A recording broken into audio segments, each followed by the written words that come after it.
한동훈 비상대책위원장님을 비롯한 주요 당직자분들께서 입장하십니다. 큰 박수 부탁드립니다.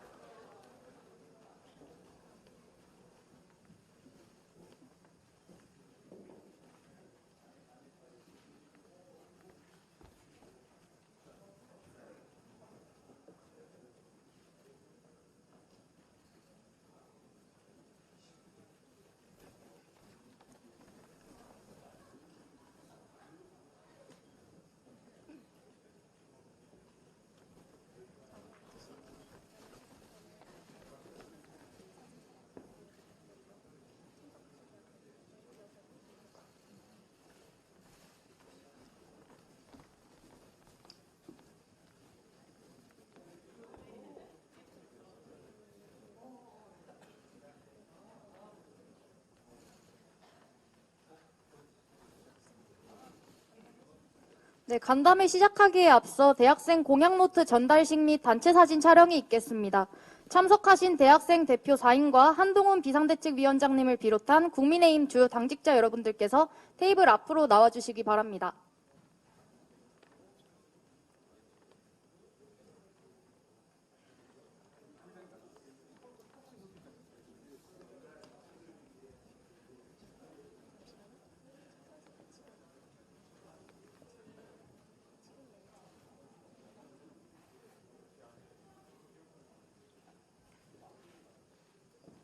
네, 김채수 서울권 대학생협의회 의장이 대학생 대표로 한동훈 비상대책위원장님께 대학생 공약노트를 전달하겠습니다.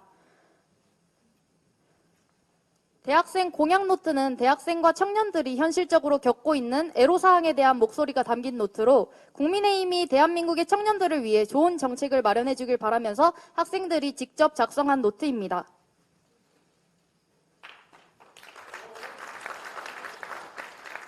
대학생 대표들과 국민의힘 참석자 모두 대학생 공약노트와 함께 단체 사진 촬영을 진행하겠습니다.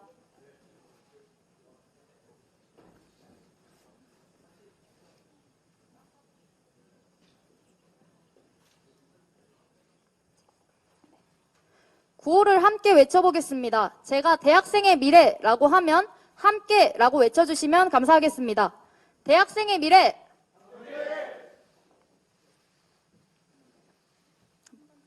네, 다시 한번 하겠습니다. 대학생의 미래.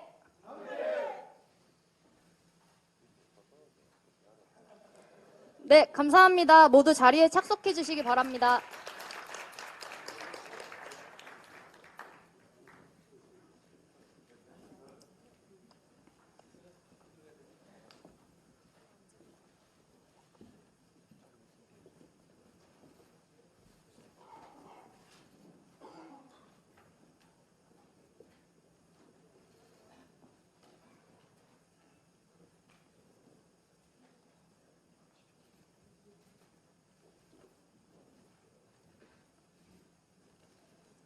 네, 그럼 함께하는 대학생의 미래 현장 간담회를 시작하도록 하겠습니다.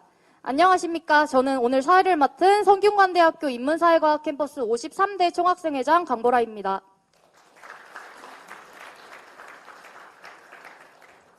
오늘 간담회는 한동훈 비대위원장님을 비롯한 주요 당직자분들과 함께 대학생분들이 겪고 있는 현실적이고 어려운 문제들에 대해 학생들의 입장을 자유롭게 표현할 수 있는 뜻깊은 자리가 될 것으로 기대됩니다. 먼저 오늘 참석하신 분들을 소개해드리겠습니다. 큰 박수로 환영 부탁드리겠습니다. 한동훈 비상대책위원장님 참석하셨습니다.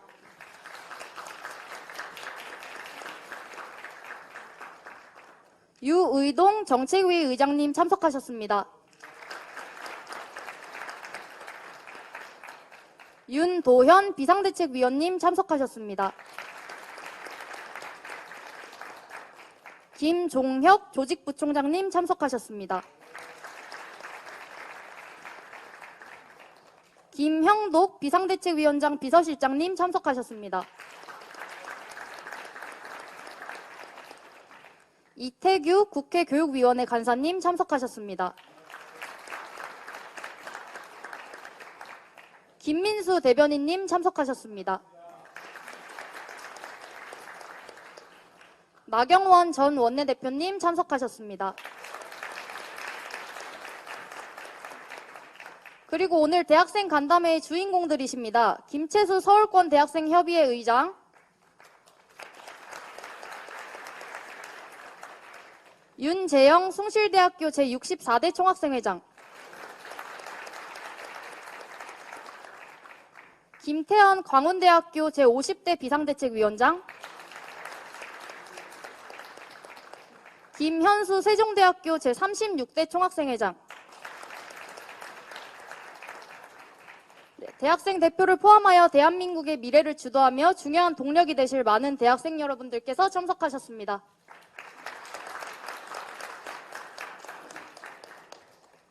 그럼 참석해주신 분들의 인사 말씀을 듣겠습니다. 먼저 국민의힘 한동훈 비상대책위원장님의 인사 말씀부터 듣겠습니다.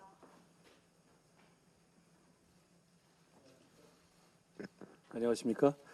저는 비상대책위원장은 저밖에 없는 줄 알았는데 광운대에도 비상대책위원장이 있네요. 안녕하십니까? 국민의힘 비상대책위원장 한동훈입니다. 지금 방학 맞죠? 네, 방학이죠. 방학이신데 나와주셔서 너무너무 고맙습니다. 예. 김채수 서울권 대학생협의회 의장님, 그리고 윤재영 숭실대 총학생회장님, 김태현 전 광운대 비상대책위원장님, 김현수 전 세종대 총학생회장님을 비롯한 와주신 모든 분들께 감사하게 생각합니다. 제가 대학 캠퍼스에 와본 지가 꽤 오래됐는데 여기 들어올 때부터 기분이 좋습니다. 역시 사람들은 저보고 어리다고 욕하지만 이게 참 젊은 게 좋은 것 같습니다. 여러분, 저도 물론 이 50이 되기까지 청년기를 겪어오고, 아까 4학년이라고 말씀하셨는데 그런 시기를 겪어왔는데요. 제가 겪어온 청년 시기는 이 사회적으로는 지금보다는 훨씬 더 파도는 많았던 것 같아요. 그런데 당시 그 고도 성장기였거든요. 그러니까 그게 당시 그걸 겪던 우리 세대는 그게 이렇게 끝날 거라는 걸 상상하지 못하고 살았어요. 그게 고도 성장기가 계속되면서 그런 과실을 계속 세대들이 따먹을 수 있는 것이 디폴트 값이다, 이렇게 생각하고 살았거든요. 근데 지나 보니까 어느 순간 그게 없어졌죠. 나라가 그만큼 발전했기 때문에 그런 고도 성장이 사실상 불가능해진 거기도 하고요. 그런 점들 생각해 보면 지금 여러분들보다 덜 노력하고 더 많이 얻을 수 있었던 시대였던 것 같습니다.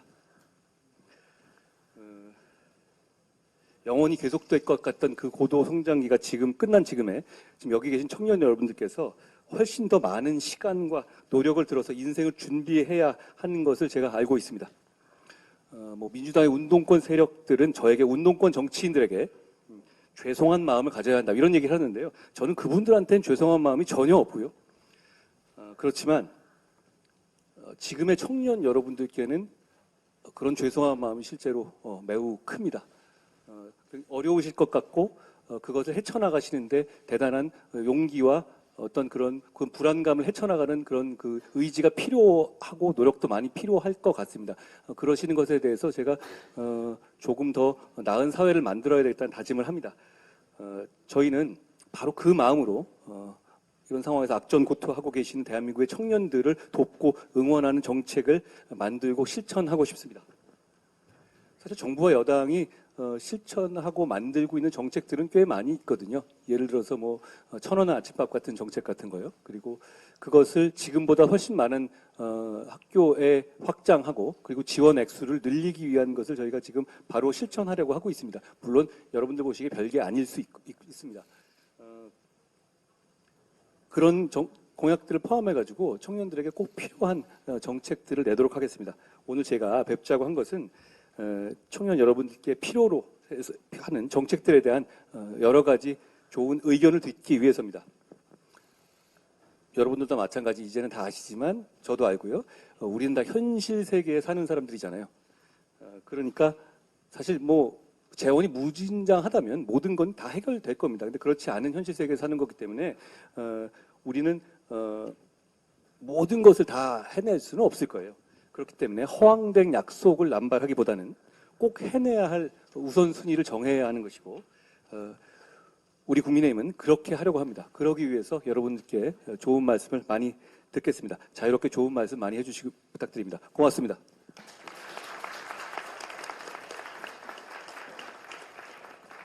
네, 한동훈 비상대책위원장님께서 대학생들의 미래를 위해 진심을 담은 말씀 감사드립니다.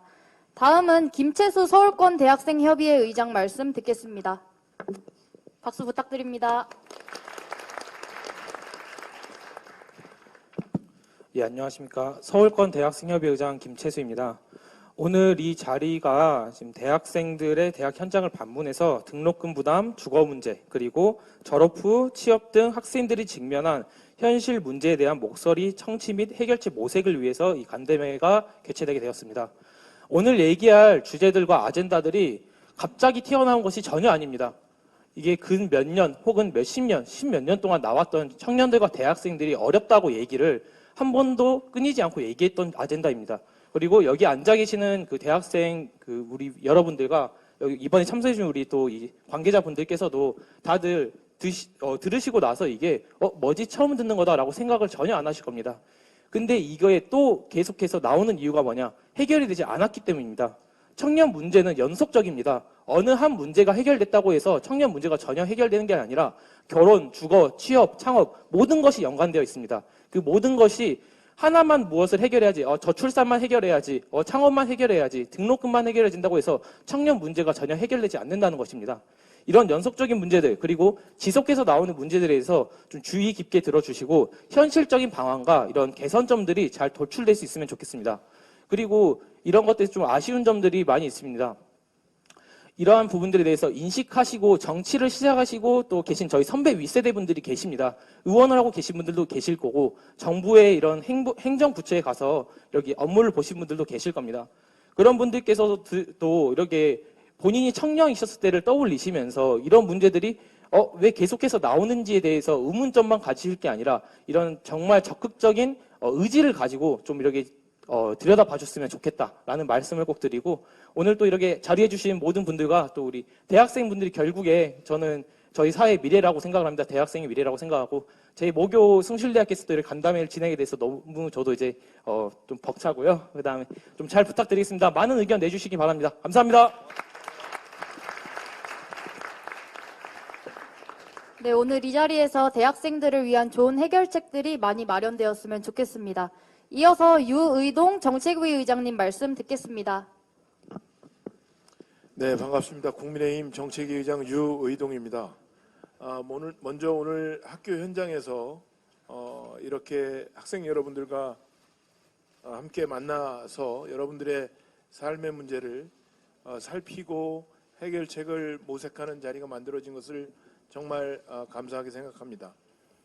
흔히 청년이 대한민국의 미래다, 국가의 희망이다라는 말들을 많이 하지만 오늘을 살아가는 대학생 청년들의 하루하루가 얼마나 힘든지 저도 대학생 자녀를 두고 있는 입장에서 등록금 부담, 주거 부담, 고용 한파 이러한 복합적인 어려움들이 여러분들을 얼마나 힘들게 하고 불안에 떨게 하는지 잘 알고 있습니다.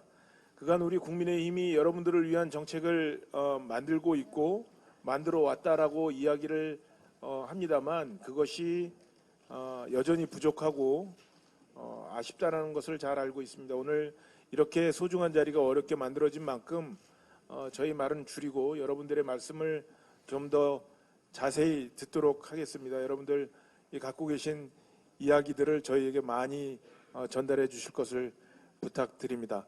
여러분들께서 주신 말씀들을 최대한 우리 당의 공약으로 만들어서 내년 앞으로 4년간 그 22대 국회가 지켜야 할 약속이기도 하거니와 앞으로의 4년이 우리에게 다가올 50년, 100년을 준비할 아주 중요한 해라고 생각을 하기 때문에 여러분들의 생각을 좀 더 효과적으로 전달될 수 있는 공약을 만드는 데 최선을 다하겠습니다. 감사합니다. 네, 여기서 나온 다양한 의견들을 모아 더 효과적이고 실질적인 정책과 공약 마련에 앞장서 주실 것 같습니다. 다음은 윤도현 비상대책위원님의 말씀 듣겠습니다. 네, 안녕하세요. 비상대책위원 윤도현입니다. 저도 비상대책위원이 되기 전에 이제 학교를 다니다가 이제 비상대책위원으로 이제 지명이 돼서 지금 이제 활동을 하고 있는데요. 그러다 보니까 대학생들의 마음을 좀 더 이해할 수 있을 것 같아요.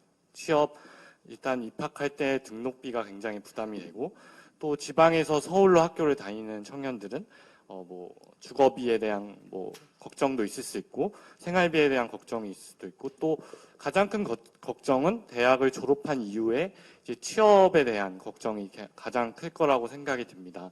그래서 그러한 이 자리를 마련한 이유도 대학생들이 주인공이 되어서 이런 목소리를 좀 많이 내어서 당에서 이제 그런 부분들을 정책이나 공약으로 이어질 수 있도록 함이라고 생각이 듭니다.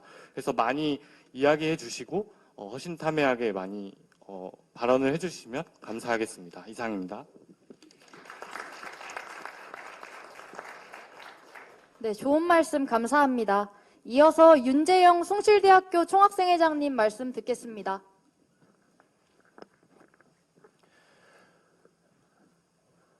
네, 안녕하십니까. 숭실대학교 제64대 총학생회장 윤재영입니다.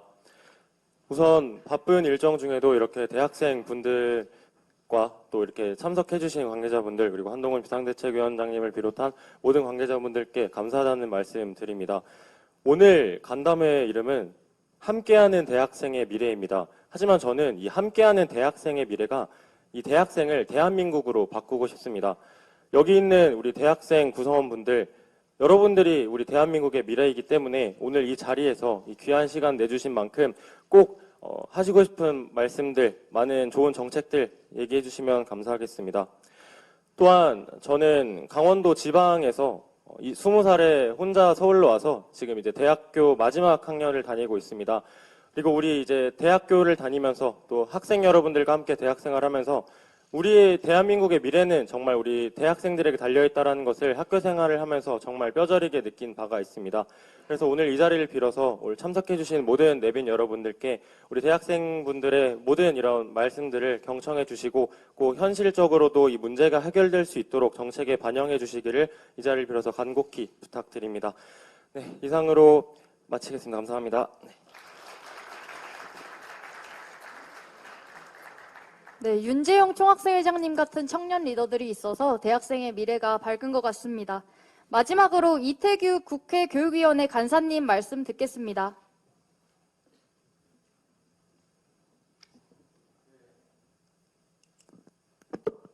네, 안녕하십니까. 국회 교육위원회 여당 간사를 맡고 있는 이태규 의원입니다.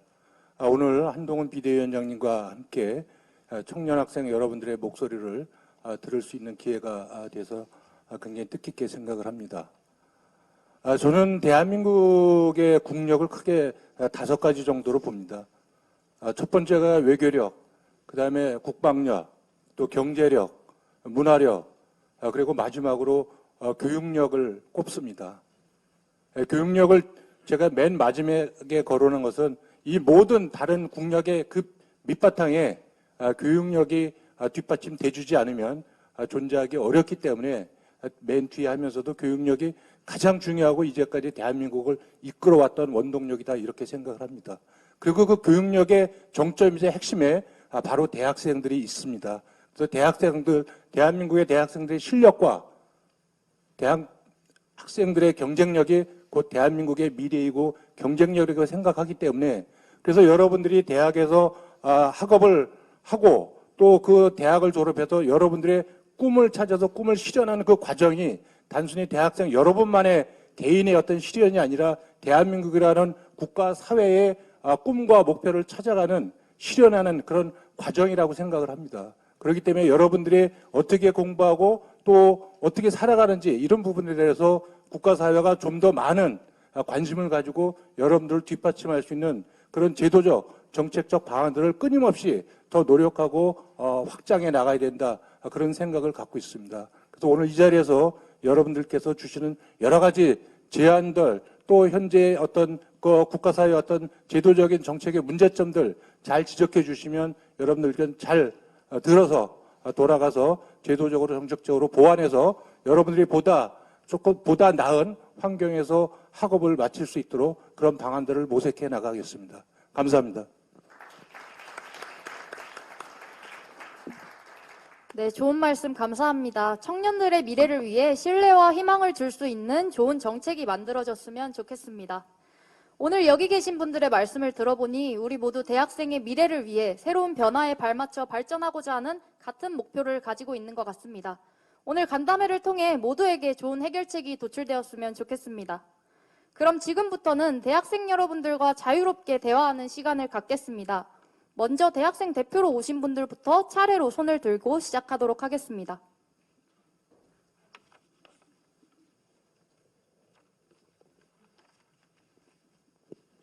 네, 일단 대학생 대표들로 저희들이 앉아 있는데 제가 생각했을 때 이 정책에 특히 청년 정책에 대해서의 가장 중점은 무엇이라고 생각하냐면은 수혜자 중심의 정책 설계가 수반되어야 된다라고 생각을 합니다. 그러한 의미에서 이제 국가장학금, 그리고 등록금, 그리고 대학생 및 청년 금융, 그리고 대학생 일상 의제 등에 대해서 주거와 식생활, 교통 등에 대해서 저희들이 간단하게 먼저 대표로서 말씀을 드리고 대학생 여러분들과 자유로운 간담회를 진행하면 되겠습니다. 네, 저희 먼저 윤재영 회장님께서 해주시죠.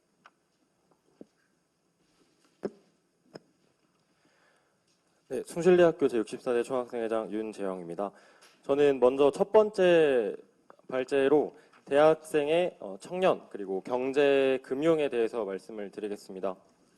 한국보건사회연구원에 따르면 2021년 기준 청년 가구의 평균 부채액은 1인당 8,455만 원으로 10년 전에 비해 약 2.5배 증가했습니다.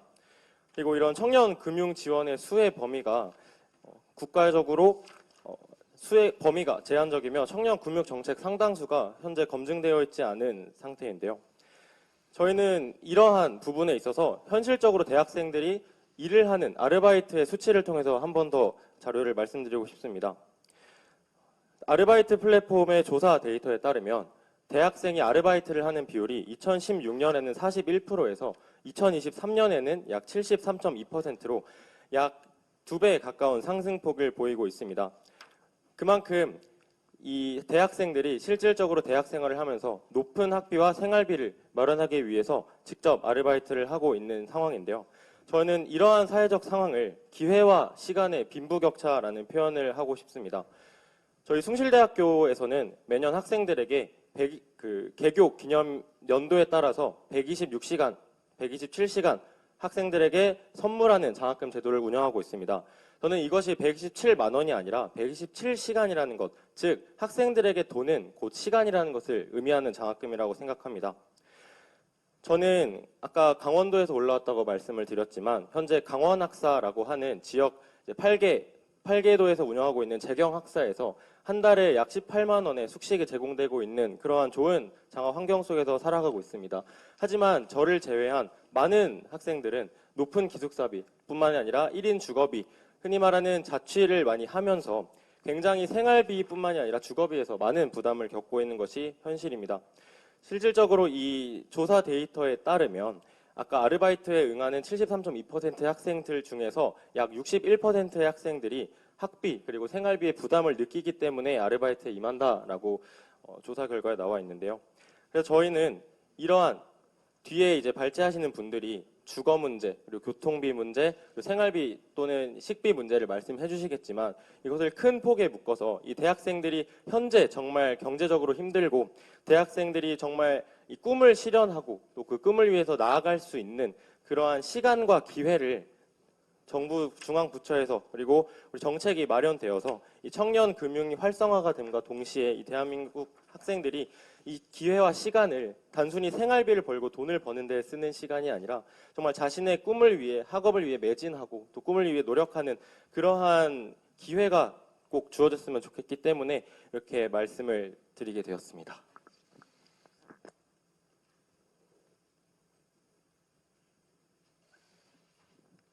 네, 다음 대학생 대표자분께서 발언해 주시면 될 것 같습니다. 예, 안녕하십니까. 저는 광운대학교 제50대 총학생회 비상대책위원장 김태현입니다. 저는 대학생 및 청년 일상 의제 중에 주거를 주제로 한 내용을 좀 다뤄보고자 합니다.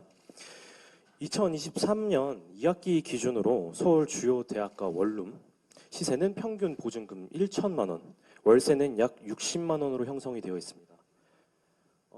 아르바이트 대표 플랫폼 중에 조사 결과를 따르면 2023년 알바 경험이 있는 20대 청년과 평균 수입은 66만 7천 원입니다. 반면 2020년 조사 결과에 따른 대학생 한 달 평균 생활비는 59.2만 원입니다. 우리의 평균 수입은 66만 원인데 비해 실제 월세는 60만 원으로 형성이 되어 있습니다. 즉, 대학생들은 자체적으로 주거 비용을 처리할 수가 없습니다. 스스로 주거 비용을 감당할 수가 없는 것이 현재 실정입니다. 물론 대학생 청년 주거 문제에 대한 인식과 개선은 지속적으로 이루어져 왔습니다. 청년주택이라든지 희망주택, 청년 역세권 주택이라든지.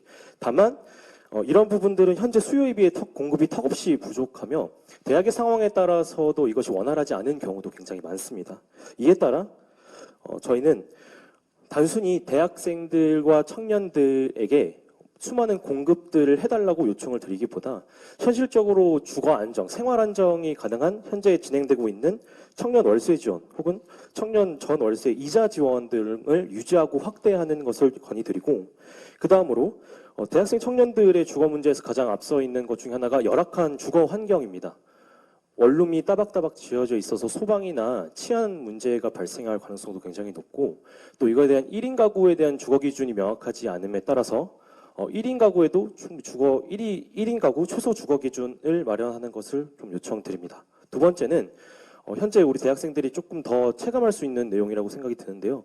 기숙사비 납부 방식에 대한 개정안을 좀 요청을 드립니다. 이것은 무엇이냐면 현금 일시불로 대학 기숙사비를 납부해야 되는 비율이 4년제는 61%, 전문대는 79%입니다. 즉 대학생 한 명이 신입생 한 명이 대학에 입학을 했을 때 대학 등록금 400에서 600만 원, 그리고 일반적으로 가격 시세가 형성되어 있는 게 300에서 400만 원인 대학생 기숙사비까지 현금 일시불로 납부를 하려면 가게는 입학과 동시에 1천만 원이라는 비용을 현금으로 계산해야 됩니다. 이것이 가게에 굉장히 큰 부담이라고 생각이 드는데요.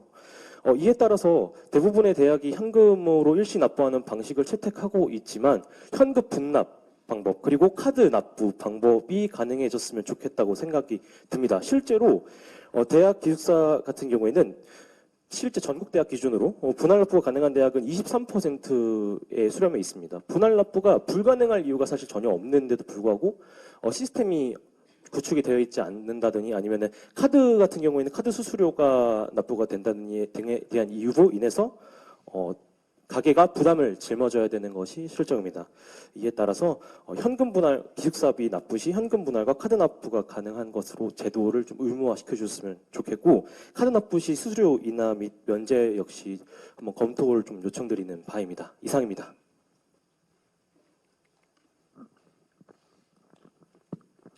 네, 안녕하세요. 세종대학교 전 총학생회장 김효수입니다. 저는 조금 청년들이나 대학생들에게 좀 더 밀접하게 관계되어 있는 좀 교통이라든지 아까 위원장님께서 말씀하신 천원 아침밥 관련된 내용을 조금 말씀드리려고 합니다.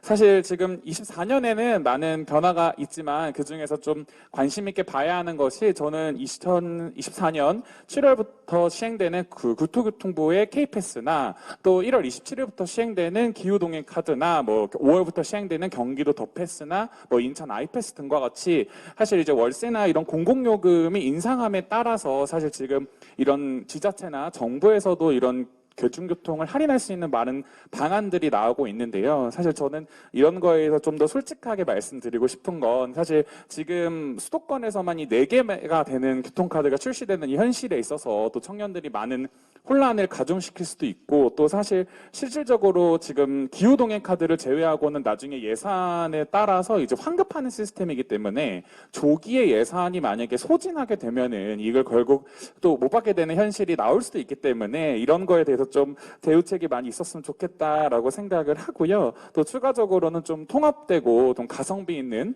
또 청년이나 대학생들에게서도 금액적인 부담이 좀 덜 될 수 있는 그러한 대중교통 카드가 필요하다고 판단이 듭니다. 또 이제 뭐 지금 사실 나온 것들이 뭐 수도권이나 서울 한정인데 요를 좀 전국적으로 확대해서 운영을 하게 된다면 또 사실 국내 내에 아름다운 명소가 많지 않습니까? 이런 거 여행할 때도 이런 기후동행 카드와 같이 전국적인 카드를 기반으로 하는 여행 시스템도 많이 생겨날 수 있을 것 같고, 단순 대중교통 할인이라는 어떠한 품목으로만 보지 말고 이를 좀 더 넓게 바라본다면 청년은 물론 대학생들 그리고 국민들에게 있어서도 많은 효능이 있지 않을까 생각을 합니다.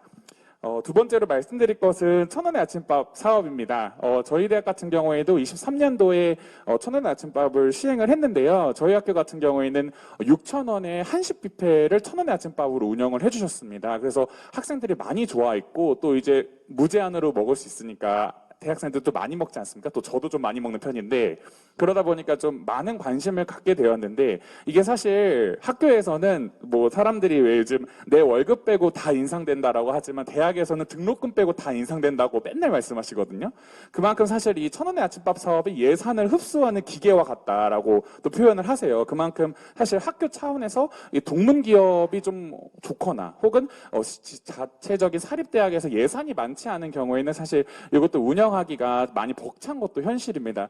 저희 대학 같은 경우에는 시행하는 식당에서 300명의 인원을 맞춰달라고 하셔서 6,000원을 기반으로 300명을 맞추면 총 예산이 약 5,400만 원 정도입니다. 한 달에 운영할 금액이. 근데 여기서 뭐 정부 지원, 지자체 지원 또는 학생 부담, 학교 부담 이렇게 1,000원씩 빼준다 하더라도 3,000원으로 한 달 운영하면 2,700만 원 정도입니다. 사실 이거를 뭐 한 학기 4개월만 운영해도 1억 800만 원의 예산이 학교에서는 사실 나올 수밖에 없는 구조가 되는 거거든요. 그래서 이런 걸 저는 바라봤을 때 천원의 아침밥이 이제 물가 인상률에 따라서 이제 국가에서나 정부에서도 또 지원금이 좀 이에 따라 좀 상응할 수 있게 지원금이 좀 구축됐으면 좋겠다라고 생각을 하고요. 또 이렇게 되지 않으면 사실 결국에 부담이 되는 학교들은 1학기에 비해 질을 떨어지는 천원 아침밥을 운영할 바엔 안 하겠다라고 되기 때문에 그럼 사실 학생들은 또 피해를 볼 수밖에 없는 구조가 사실 악순환처럼 반복된다고 저는 생각을 합니다. 그래서 요를 좀 개선하기 위해서는 또 이 천원의 아침밥이라는 사업이 좀 더 많은 이제 관심을 갖고 있는 이런 사업인 것만큼 끝까지 또 학생들이 꾸준하게 아침에 있어서 또 이런 모닝에 이런 블랙퍼스트와 같이 스쿨 블랙퍼스트 같은 이런 것들이 많이 확장돼가지고 또 학생들에게 있어서 식생활에 있어서도 많이 도움이 되는 그러한 정책들이 많이 나왔으면 좋겠습니다. 감사합니다.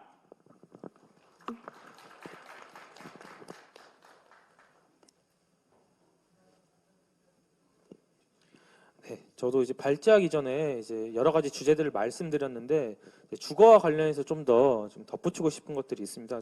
오늘 또 이제 대학생 현장 간담회가 아닙니까? 혹시 앉아 계신 대학생분들이 혹시 자취하시는 분들 계시면은 혹시 손 한번 들을 수 있겠습니까? 네, 이렇게 생각보다 네, 내려주셔도 됩니다. 이렇게 생각보다 많은 학생들이 이렇게 그 대학가에서 자취를 하고 있습니다. 근데 두 가지 문제점이 있습니다. 아까 언급했던 것과 같이 자취했을 때 문제점이 월세가 솔직히 자력으로 학생이 부담하기 너무나도 어려운 현실이다. 그렇다고 해서 이제 지자체에서 이제 월세 지원을 해주는 사업들이 있었습니다. 이제 서울시에서 대표적으로 했던 게 서울시에서 20만 원 정도의 이제 그 금액을 지원해준 방안이 있었었는데 그것들조차도 이제 가뭄의 단비입니다. 이 대학생들의 그 20만 원 1억이라도 지원이 나오는 게 이런 것들인데 지자체별로 좀 이렇게 시행되고 있지 중앙정부 차원에서 좀 이렇게 예산을 마련해서 좀 대학생들에게 이렇게 월세 지원이 좀 됐으면 좋겠다. 금전적으로나마 이런 말씀을 좀 드리고 싶고요. 그리고 두 번째로 그 사시는 분들 대부분 자취하는 분들 집이 만족스럽지 않을 겁니다. 근데 집이 만족스럽지도 않은데 그럼 왜 자취를 하느냐? 너희 이제 소위 말하는 것처럼 누가 협박을 했냐라는 식으로 얘기를 합니다. 근데 대학생들은 이게 너무 그 불평등한 그 관계에 있습니다. 계약 구조에 있어서. 지방에서 이제 서울이나 이런 타지로 대학교를 가는 경우에는 어쩔 수 없이 대학에 이제 그 와야 되기 때문에 기숙사나 이런 뭐 공용 학사가 떨어지면은 자취를 할 수밖에 없는데 그 울며 겨자 먹기로 이런 최소 주거 기준조차 마련돼 있지 않는 이런 허름한 방, 단칸방에 이제 그런 많은 돈의 월세를 주면서 살아야 되는 것들이 좀 많이 대학생들 사실 많이 힘듭니다. 저도 자취를 하고 있고 광주광역시에서 이제 출생을 해서 올라와서 지금 대학을 다니고 있는데 그래서 이런 최소 주거 기준과 그다음 대학생에 대한 직접적인 좀 금전적 지원 그리고 추가적으로 좀 기숙사나 이런 청년 주택들이 좀 더 많이 건설됐으면 좋겠다라는 말씀을 꼭 드리고 싶었습니다. 그래서 다음으로 이제 또 말씀드릴 게 이제 국가장학금과 그다음에 대학생 등록금과 관련해서 좀 말씀을 드리고 싶었습니다. 이제 2022년 기준 이제 국가장학금 수혜 대학생은 전체 대학생의 이제 43.6%입니다. 이제 2학기의 경우는 40.2%로 절반 이상의 대학생들이 사실상 국가장학금을 신청을 하더라도 본인이 수혜를 받지 못하는 대학생들이 엄청나게 많습니다. 그리고 이제 그 대학 이제 나라나 이런 정부에서 지급하는 장학 예산 대비 실질적으로 이제 대학생들이 좀 더 뭔가 반값 등록금이나 이런 대학생 지원이 잘 실현되고 있느냐라고 했을 때 아니다라고 저는 감히 답변을 드리고 싶습니다. 그렇지 않다면 대학생들이 왜 대학생 등록금 너무 힘들다라는 말이 아직까지 계속 나오고 있겠습니까? 이제 이런 부분들에 대해서도 좀 장학 제도나 장학금에 대한 부분들도 좀 신경을 써줬었으면 좋겠다라는 말씀을 드리고 싶습니다. 그리고 이제 소득 구간 산정 관련해서 대학생분들은 좀 잘 알고 계실 겁니다. 매년마다 이제 국가장학금 신청할 때마다 나오는 얘기가 우리 집은 그렇게 잘 사는 편이 아닌데 소득 구간에서 이게 산정이 탈락돼가지고 등록금 못 받는다. 하지만 내 주위에 다른 친구는 더 잘 사는 것 같은데 이 친구는 또 소득 구간이 산정돼서 대학 이제 국가장학금 수혜를 받는다. 이런 것들에 대해서의 수혜 소득 구간 산정에 대해서의 좀 학생들의 불만과 요구사항이 좀 존재합니다. 그리고 이제 특히 이제 이 소득 구간을 산정을 할 때는 이제 국민건강보험공단에서 이제 선정한 건강보험료를 바탕으로 하는데요. 한국장학재단의 기준에서는 5인 이상의 가구에 대해서도 이제 4인 기준 중위소득을 기준으로 이제 장학금 수혜자를 이제 결정합니다. 근데 이제 보건복지부에서는 4인 가구와 이제 그리고 국가장학금에서 이제 산정하는 소득 구간의 차이가 금액이 같은 분위인데도 180만 원 이상의 차이가 납니다. 그렇기 때문에 이제 사실 이 공정한 이런 그 일률적인 기준이 마련되지 않다는 겁니다. 소득 구간을 산정할 때 있어서. 그래서 이런 부분들로 좀 더 완화를 시켜줬으면 좋겠다. 국가장학금 소득 구간 산정을 할 때 있어서 그런 말씀을 좀 드리고 싶었습니다. 그리고 이것 또한 이제 그 한 가지 좀 여러 가지 대학생들이 취업이나 이런 것도 관련해서 많이 힘들어합니다. 사실 가장 힘든 것이 취업입니다. 그리고 이제 거기에서 나아가는 게 있죠. 위원장님께서 제가 이제 좀 공부를 하고 왔었는데요. 위원장님께 말씀해 주셨던 것 중 첫 번째 내셨던 메시지가 대학생 학비 경감에 대해서 획기적으로 할 수 있는 방안을 좀 모색해 보아라는 말씀도 주셨더라고요. 그래서 그런 것도 보면 제가 개인적으로 생각한 바로는 근로장학생이라는 이런 그 제도가 있습니다.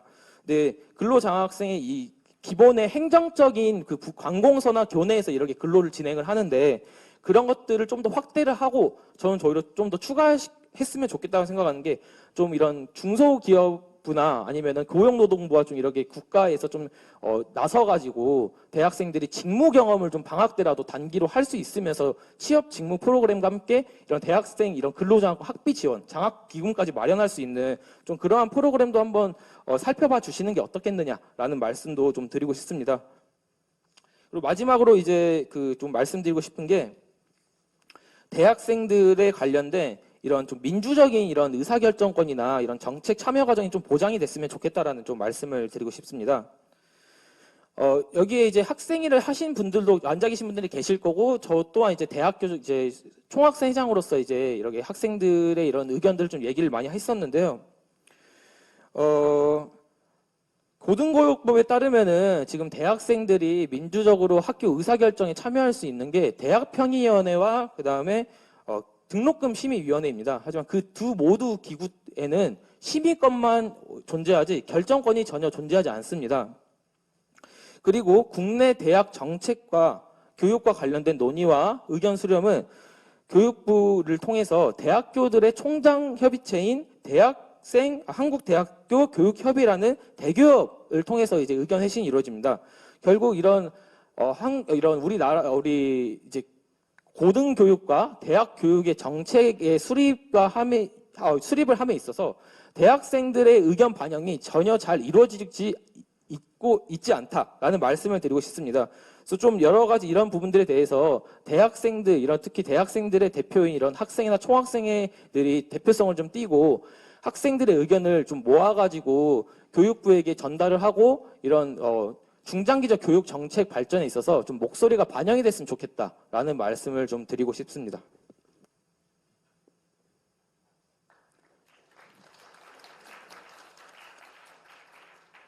네, 대학생 대표자들의 이 말씀이나 질문들에 비대위원장님이나 또 주요 당직자분들께서 먼저 답변해 주시는 시간 갖고 또 다시 한번 대학생분들 말씀 들어보는 시간 갖도록 하겠습니다.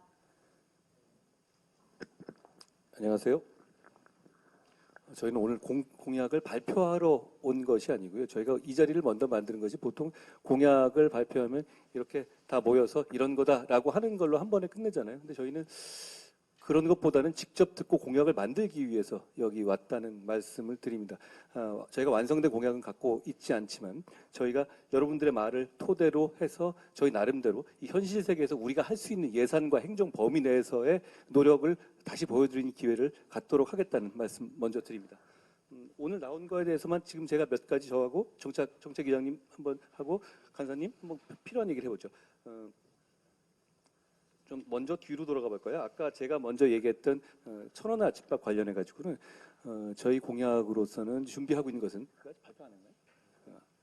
우리가 1,000원에서 지금 지원하고 있는 거니 아까 말씀드린 것처럼 결과적으로 학교의 부담으로 오는 것이잖아요. 그 액수를 아주 대폭 늘리려는 준비를 하고 있고요. 정부에도 굉장히 논의가 진행돼서 보통 이 공약이 이루어지게 되면은 그게 뭐 내년, 후년 이렇게 되잖아요. 일단 우리는 정부 여당이기 때문에 지금 올해부터라도 점진적으로 대폭 늘리자라는 방향으로 잡고 있다는 말씀을 드리고요.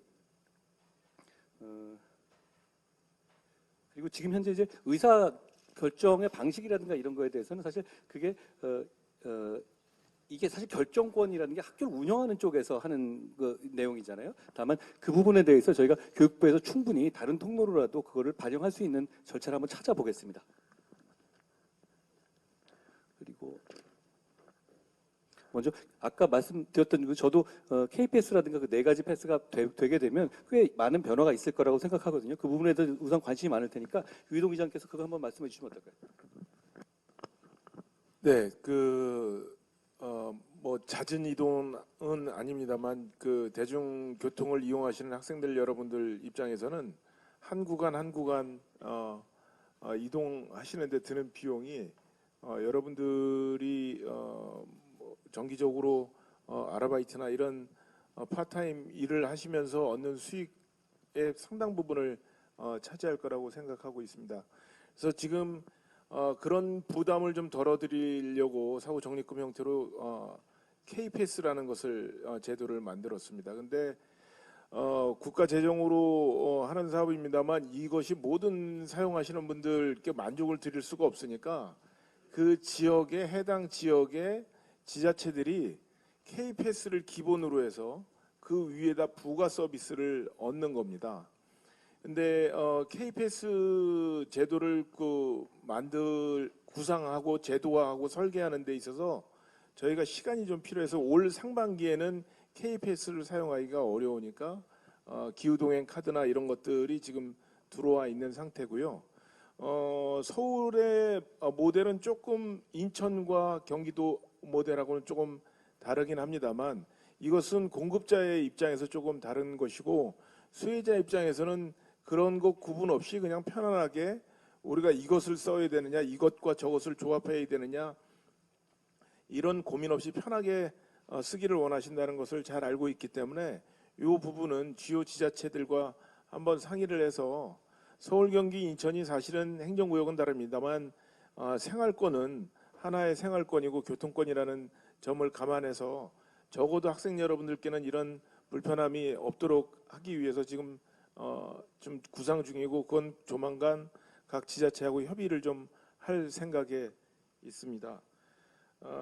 그 1,000원의 아침밥 저희 위원장께서 이야기를 주셨습니다만 일단 작년보다는 올해 그 금액과 대상이 2배로 늘었고요.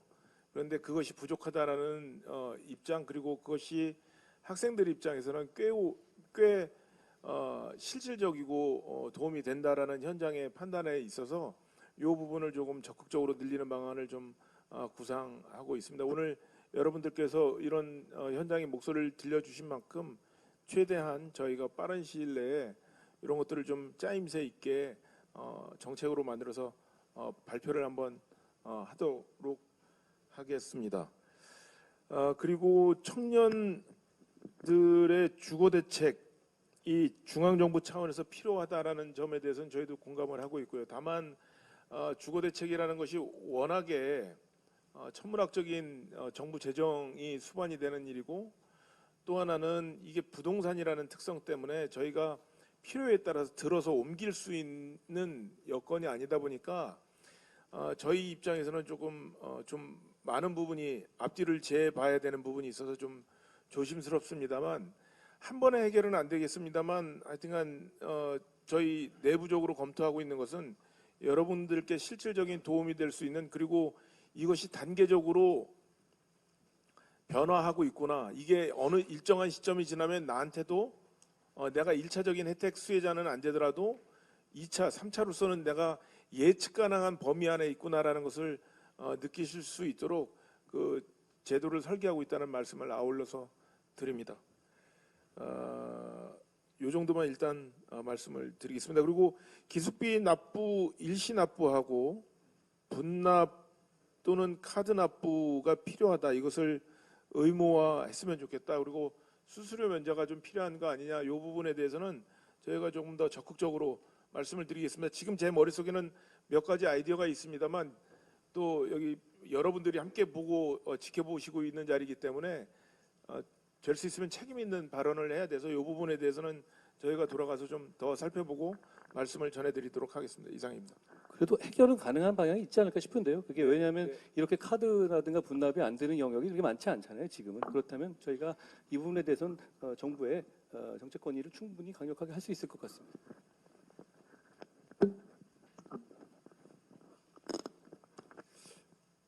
네, 그 비대위원장님하고 정책의장님께서 말씀하신 부분 빼고 제가 조금 부연 설명을 좀 드리겠습니다. 오늘 뭐 말씀하신 그 핵심은 결국 이제 등록금 부분하고 이제 주거 비용이지 않습니까? 그리고 주거비는 뭐 잘 아시겠지만 이게 부동산의 문제이기 때문에 참 국가 차원에서 일괄적으로 해결하기는 쉽지는 않겠다.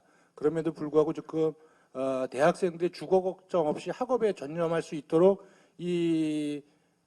이런 주거 문제를 해결해야 된다고 하는 것이 윤석열 정부의 국정 과제에 분명하게 이렇게 명시되어 있습니다. 그래서 그것을 위해서 지금 정부 여당이 노력을 하고 있고요. 그래서 지금 이 기숙사를 실비 개념의 기숙사를 지려면 어떤 부지가 있어야 되는 거 아니겠습니까? 그래서 이제 국공유지, 또 이제 사립대학도 그 사립대학 내에 그 부지가 있다면 그걸 공공기금으로 기숙사를 지르는 걸 지원을 해줘서 그 혜택을 대학생들이 볼 수 있도록 하는 그런 일들을 계속해서 진행하고 있다. 현재 정부 여당이 이렇게 진행하고 있다. 이런 말씀을 좀 드리고요. 그것이 물론 현재의 그 기숙사 입주 수요에 비하면 그것이 미치지 못하지만 계속해서 개선해 나가는 노력을 지속적으로 하고 있다는 말씀을 좀 드리고요.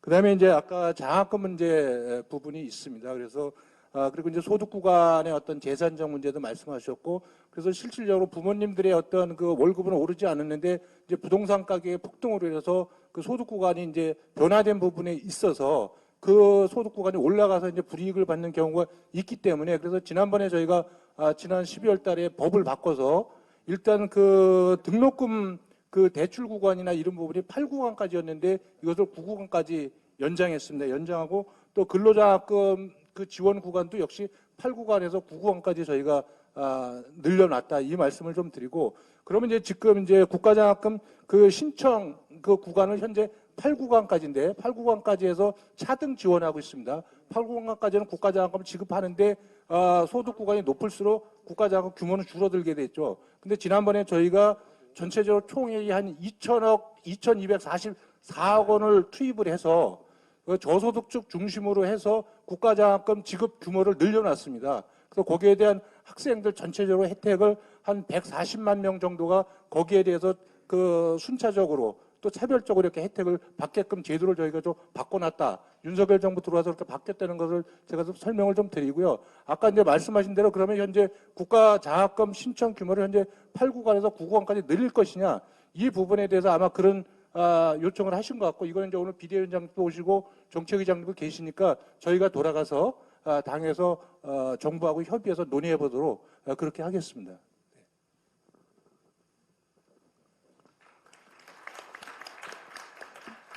네, 다음으로 여기 의자에 앉아 계신 학생분들 중에 한동훈 비상대책위원장님이나 다른 주요 당직자분들께 하고 싶은 말씀이나 질문하고 싶으신 분 계시다면 손 들어주시면 감사하겠습니다. 저희 시간 관계상 한 2분 정도만 듣겠습니다. 네, 네. 그러면 일단 먼저 말씀 부탁드립니다. 마이크 좀 부탁드립니다. 우선 발언의 기회 주셔서 감사합니다. 저는 순실대학교 정치외교학과 2학년 학생이고 간담회가 진행되는 바로 이 건물에서 주에 30시간 방학에 이제 근로를 하고 있습니다. 국가근로장학생으로 일을 하고 있어서 매우 공감이 되는데요. 우선 제가 한동훈 전 장관님, 비대위원장님께 말씀드리고 싶은 거는 지방의 활성화가 좀 필요하다고 생각이 듭니다. 지방의 활성화 말씀드리고 싶습니다. 왜냐면 아까 그 초반에 말씀해 주셨듯이 어떻게 보면 저희 청년 세대는 아버지 어머니 세대가 일궈놓은 그런 경제 성장을 누리고 있기 때문에 눈이 높습니다. 그래서 서울이 되게 문화생활이나 여가를 즐기기에 좋은 것 같다는데 다들 이견이 없고, 그리고 또 교육열이 높은 우리나라의 특성상 서울권 대학을 너무 선호하고 있어서 그런 점과 관련해서 서울의 과밀화가 너무 심해지고 있는데, 사실 오늘 이렇게 대화의 주제가 되는 결혼 문제, 주거 문제, 취업 문제와 같은 청년 문제들의 해결의 근간에 있어서 사실 이런 서울에 집중되는 현상이 좀 문제가 된다고 생각이 들어서 이런 점을 좀 기억해 주셨으면 좋겠다고 말씀드리고 싶었습니다. 감사합니다. 고맙습니다. 저희가 이번 여러분들도 잘 아다시피 저희가 어떤 만능의 요술방망이를 가진 건 아니잖아요. 정치라는 것이. 그런데 저는 이렇게 생각합니다. 이 총선이라는 선거를 앞두고 있잖아요. 정치인들도 다 자기의 생각이라든가 자기 이익에 따라 움직이는 것이고, 그렇게 움직임을 하는 과정에서 공공선이 추구되는 것이 전 민주주의 시스템이라고 생각하거든요. 결국 중요한 것은 선거의 장입니다. 저희 입장에서는 이 선거의 과정에서 여러분들의 눈치를 많이 볼 겁니다. 그러니까 그렇지만 또 너무 허황된 거는 지나면 없어질 겁니다. 저는 그러니까 세세하지만 정확한 어떤 개선할 수 있는 것, 아까 말한 그런 분납 같은 거 바꾸고 이런 부분들에서 좀 발굴을 많이 해주시면 저희가 나중에 하겠다가 아니라 저희가 정부 여당이기 때문에 같이 지금 할 수 있는 일을 찾겠다는 말씀드립니다. 저희가 이번 총선에서 제가 말씀드린 이 모토 중에 하나가 격차 해소거든요. 말씀하시는 그런 지방과 서울 간의 격차라든가, 그것이 뭐 문화 공연이라든가 아니면 주거 환경이라든가 이런 부분에 대해서 소소한 격차를 찾아서 개선해 보려고 합니다. 저희가 그것에 관한 공약도 곧 낼 것이고요. 좋은 아이디어가 있으면 계속 주시면 좋겠습니다. 무슨 말씀 잘 들었고요. 저랑 생각이 같습니다. 고맙습니다. 네, 또 질문하고 싶으신 분, 손 들어.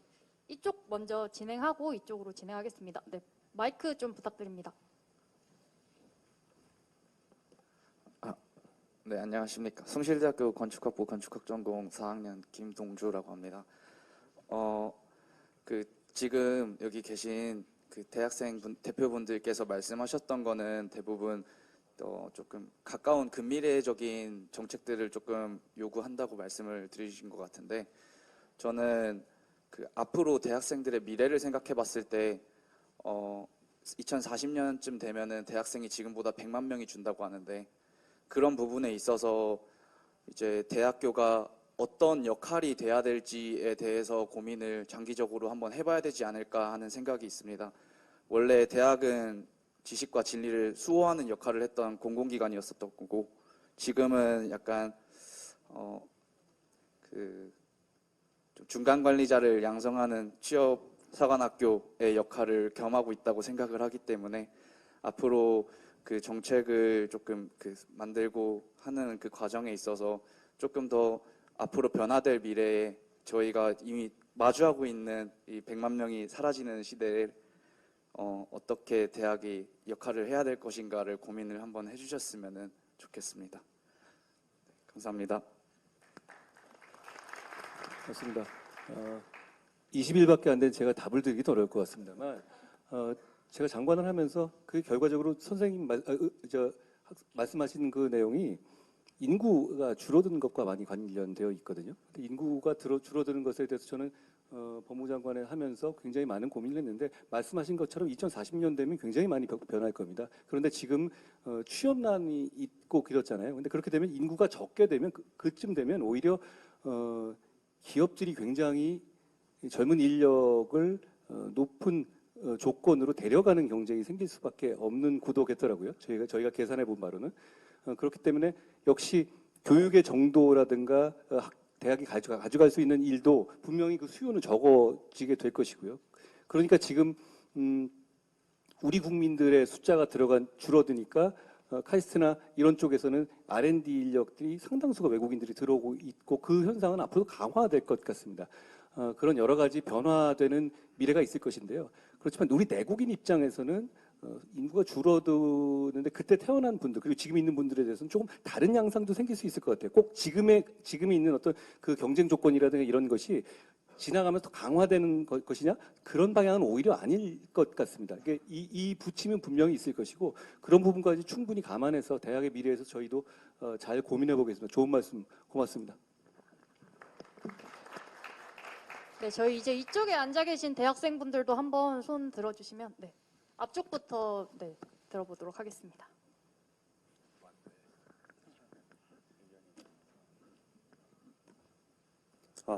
네, 안녕하십니까. 네, 저는 정치의 꿈을 키우고 있는 숭실대학교 정치학과 학생입니다. 네, 하지만 정치인이라는 직업 자체가 이름 있는 정치인으로서 거듭나는 과정뿐만 아니라 안정적이지도 않다는 이유로 이제 청년들 사이에서도 정치인의 꿈을 키우기엔 어려운 것이 지금 현실이라고 생각합니다. 네, 미국의 경우에는 정당에서도 직접 청년, 새로운 정치인들을 양성하는 시스템이 굉장히 잘 갖추어져 있고 그리고 실제 그 과정에서 배출되는 정치인들 또한 많은 편이라고 느끼는데요. 한동훈 위원장님께서는 청년들이 정치의 꿈을 가지기 위해서 필요한 것은 또 무엇이라고 생각을 하시는지 그리고 국민의힘에서는 정치인들을 이제 청년들 사이에서 양성하는 그 시스템을 구축하기 위해서는 어떠한 노력을 하실지 좀 여쭤보고 싶었습니다. 역시 21일자를 맞는 제가 드리기에는 좀 주제넘은 답변이긴 합니다만 전 정치는 큰 틀에서 보면 공공선의 추구라고 생각합니다. 권력을 추구하는 과정에서 정치는 좀 작은 것이고요. 그런 면에서 저는 20몇 년 동안 정치를 해왔다고 생각하거든요. 그런데 제가 이제 이런 식의 공적 업무를 하면서 느낀 거는요.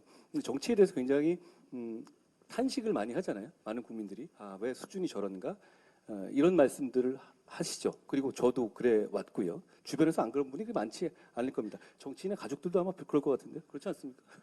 그런데 제가 이 공적인 임무를 하다 보면 느낀 것은 정치가 후진 건 맞는데 지금의 정치가 굉장히 후진적인 건 맞는데 정치가 무지막지하게 중요하다는 겁니다. 그러니까 정치가 우리 개개인의 모든 삶에 다 관여를 해요. 기업의 어떤 성장에도 관여를 하고 그게 은근히 모든 것이 정치가 관여되지 않는 것이 없어요. 그러니까 이게 정말 제 생각에는 정치가 후지니까 정치를 후지다라고 욕하게 되면 점점 더 후져질 거고 정치가 너무너무 중요하기 때문에 좋은 분들이 정치에 관심을 많이 갖고 참여하고 정치에 참여해야 한다고 생각합니다. 그런 점에서 저는 이 젊은 분들이 정치를 꿈으로 갖는 것은 그리고 희망을 하는 것, 그 목표로 하는 것은 대단히 좋다고 생각합니다. 물론 그 길은 여러 가지가 있을 겁니다. 여러 가지가 있을 것이고 저희는 이렇게 생각해요. 젊다고 해서 청년이라고 해서 어떤 자리를 옆에 랜덤으로 이렇게 만들어주고 이런 거는 그걸 과연 청년들이 바랄까요? 전 그러지는 않아 보이고요. 이런 조건을 저희는 만들려고 하는 거예요.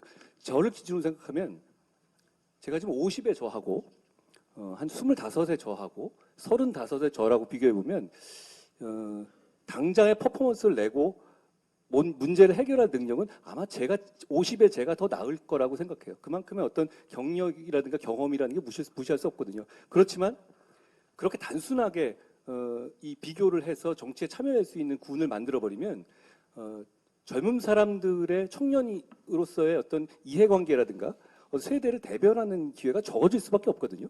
그렇기 때문에 이 보정하는 작업을 충분히 해야 된다고 생각합니다. 20대, 30대가 정치에 들어갈 수 있을 때 더 유리한 보정 작업을 해주고 그리고 거기에서 들어올 사람들이 있으면 들어오는 거고요. 그렇지만 무조건 할당을 해가지고 몇 퍼센트를 해낸다라는 것이 결국은 그게 크게 만족스러운 결과를 지금까지 보이지는 못했잖아요. 그러니까 그런 보정 작업을 저희 국민의힘에서는 실질적으로 하려고 합니다. 젊은 분들 많이 모시고 싶거든요. 그런데 젊은 분들을 이렇게 구색 맞추기식으로 이 뽑아내는 식으로 해가지고는 그분들이 과연 젊은 분들을 대변할 수는 없는 것이죠. 젊은 분들을 대변해서 정치를 하겠다는 의지가 있는 분들, 준비된 분들이 들어올 수 있도록 그 장벽을 낮추고 정확하게 말하면 보정치로서 가점을 드리는 방식으로 저희는 운영해 보려고 합니다.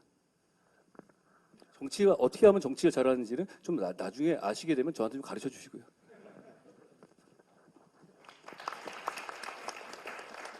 저희 시간이 다 되긴 했는데 혹시 한 분 정도만 더 질문을 받고 앞에 여학부분 한번 네, 안녕하십니까. 우선 발언의 기회를 주셔서 정말 감사합니다. 저는 숭실대학교 컴퓨터학부에 재학 중인 학생인데요. 저는 앞서 이야기가 나왔던 부분이지만 국가장학금의 분위 산정 관련된 문제에 대해서 조금 말씀을 드리고 싶습니다. 우선 저희 집은 4자녀 가구입니다. 그래서 이 부분에 대해서 조금 더 현실적으로 말씀을 드릴 수 있을 것 같은데요. 앞서 그 김채수 학생 대표자님께서 말씀을 주셨던 대로 현재 국가장학금 분위를 산정할 때는 보건복지부에서 발표한 4인 가구 기준 중위소득을 사용을 하고 있습니다. 하지만 이 부분은 말씀 주신 것처럼 4인 가구와 5인 가구만 해도 이 격차가 상당히 벌어지는데 저희 집처럼 자녀가 4인인 집은 자녀가 2인인 집보다 교육비나 기타 부대 비용들이 거의 2배 가까이 발생하는 것을 알 수가 있습니다. 이는 약간 저희 대한민국에서 자녀 1인당 교육비가 높다는 점 때문에 이게 2배가 된다는 건 상당히 가계에 부담이 된다고 말씀을 드릴 수가 있고요. 그리고 저는 다자녀 가정의 자녀이기 때문에 이 부분이 조금 더 크게 보였겠지만 이런 부분을 제외하더라도 국가장학금의 분위 산정 관련해서는 좀 많은 사각지대가 발생할 것으로 생각되고 있습니다. 그래서 앞으로 정책을 수립하실 때 이런 방향에 조금 더 검토되었으면 좋겠다는 점 말씀드려보고 싶습니다. 저희 정책에서 그렇게 다자녀를 가지신 분들은 사실 굉장히 사회에 대해서 기여하시는 면이 있잖아요. 그게 전부는 아니더라도 그런 부분이 충분히 반영될 수 있도록 저희 또 이번 공약을 안 그래도 준비하고 있었습니다. 고맙습니다. 네, 이상으로 자유대화 시간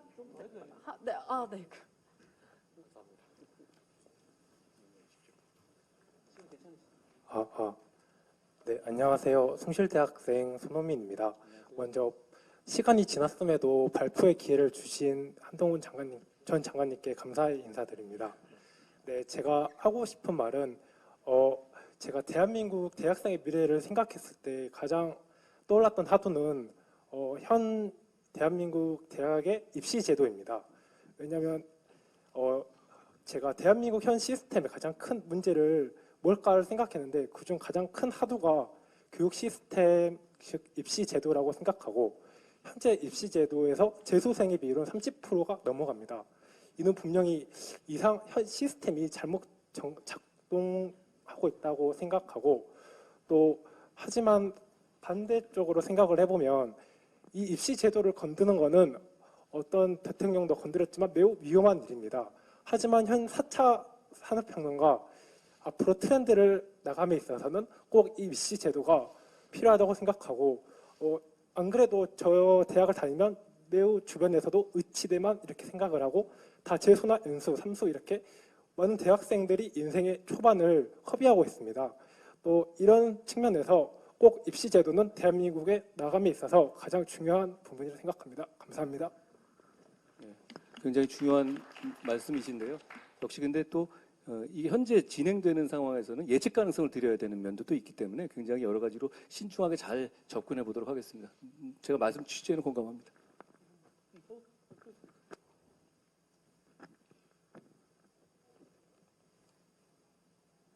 안녕하세요. 저는 숭실대학교 지금 벤처중소기업학과 재학 중인 이혜준 학생이라고 합니다. 우선 한동훈 위원장님께 좀 질문 드리고 싶은 게 있는데 그 이민청 설립과 관련해서 저출산 문제에 관련된 건데 우선 저는 저출산 문제의 단기적인 해결법은 이민청 설립밖에 없다는 것을 동의하고 서둘러야 한다며 이제 국제 결혼을 좀 장려해야 된다는 생각을 갖고 있습니다.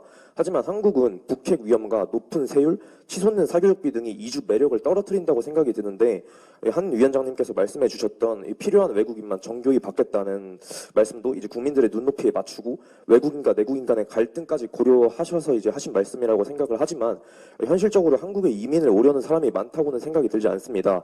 통계청에 의하면은 2022년 전체 혼인이 19만 2천 건으로 0.4%가 감소하는 반면에 이제 단문화 혼인 건수는 전체 혼인 건수 중 차지하는 비율이 현재 9.1% 비율을 차지하고 있습니다.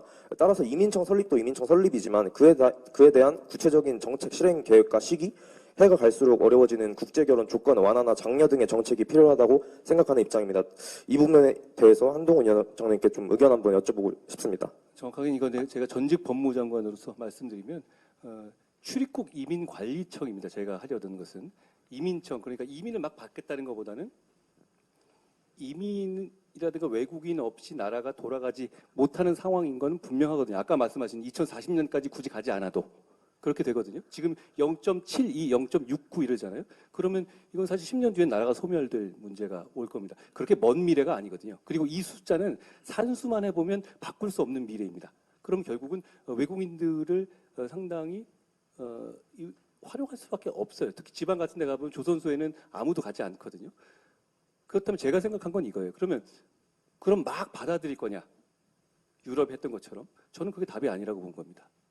그리고 말씀하신 것처럼 우리에게 필요한 분들, 우리에게 잘 적응할 수 있는, 정확하게 말하면 대한민국 국민에 잘 적응할 수 있는 분들만 모셔서 그분들에게 예측 가능성을 들여서 계속 대한민국 국민으로 적응해서 그러니까 자기 문화를 유지하면서 계속 개토를 만드는 식의 유럽식이 아니고 우리의 흡수될 수 있는 그런 이민 정책을 해야 된다는 생각을 가진 거죠. 그런 차원에서 출입국과 이민을 같이 관리하자는 취지였고요. 제가 법무장관 하면서 이민 정책에 관해서 얘기할 때 꼭 그 뒤에 같이 하던 것이 역시 불법 체류 단속이었습니다.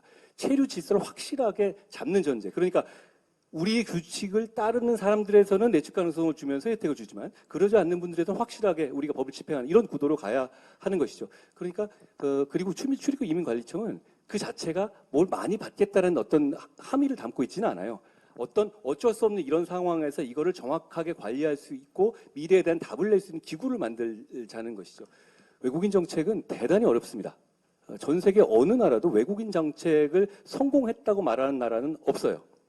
그러니까 그런 상황에서 다만 우리는 외국인 정책을 지금 시작하는 입장이기 때문에 그런데 문제는 이 두 가지를 먼저 선결해 봐야 됩니다. 그러면 외국인 정책을 안 하고 갈 수 있느냐? 정말 안 하고 할 수 있느냐? 그거는 그래서는 나라가 지속되지 않을 겁니다. 그거는 대부분의 사람들이 동의할 겁니다. 그럼 이제 그 문제는 지났고요. 그럼 어떻게 할 것이냐?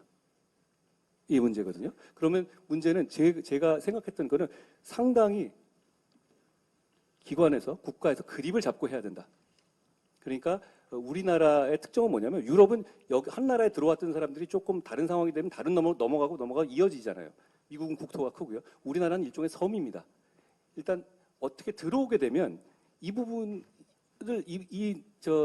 이분들을 내보낼 방법이 굉장히 어려워요. 불체가 아닌 한. 그리고 우리나라는 클래스가 있는 나라이기 때문에 그렇게 국제적인 인권이라든가 이런 기준에 어긋나는 식으로 할 수가 없어요. 그렇다면 모실 때 정확한 어떤 그런 게 필요하다는 것이고 그리고 이 문제의 전제는 이거예요. 정확하게 보셨어요. 우리나라가 외국인들이 오고 싶어 할 만큼 매력적인 나라냐가 핵심입니다. 그게 아니면 이거는 진짜 떡줄 사람은 생각지도 않는데 니들끼리 장난하냐 이렇게 되는 거예요. 그런데 지금 우리나라가 대외적으로 여러 가지 발전하고 있고 생각보다 우리나라를 굉장히 좋아합니다. 그 호감도가 높단 말입니다. 우리나라에 오고 싶어하는 분들은 많이 있습니다. 많이 있고 그리고 인력들이 고급 인력들도 저희가 비자에 관한 어떤 예측 가능성을 해주면 충분히 올 만한 분들이 많이 있어요. 그러면 그런 분들에 대해서 그러니까 지금 과연 이렇게 우리나라가 매력 있는 나라가 되는 이게 얼마나 지속될지 모르지만 그 전제를 계속 유지하는 게 굉장히 중요하고 그 전제라면 저는 통제되는 이민 정책을 할 수 있다고 생각해요. 이게 어떤 의미가 있냐면요. 아시아권에서는 기본적으로 외국인이 오는 걸 별로 좋아하지 않는 문화가 분명히 있습니다.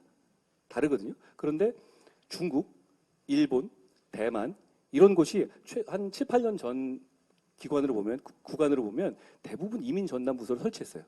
그러면서 그 사람들도 계산을 해보면 이게 막을 방법이 없고 그렇다면 우수한 사람들을 데려다가 정착시키자라는 정책들을 하고 있는 겁니다. 제가 말했던 출입국 이민 정책이라는 것이 무분별하게 받아들이는 그건 절대 아니고요. 오히려 받아들이지 않을 수 없는 것이 현실이기 때문에 계획적으로 하자는 취지입니다. 우리가 늦게 출발하기 때문에 다른 나라의 실패 사례를 충분히 생각할 수 있거든요.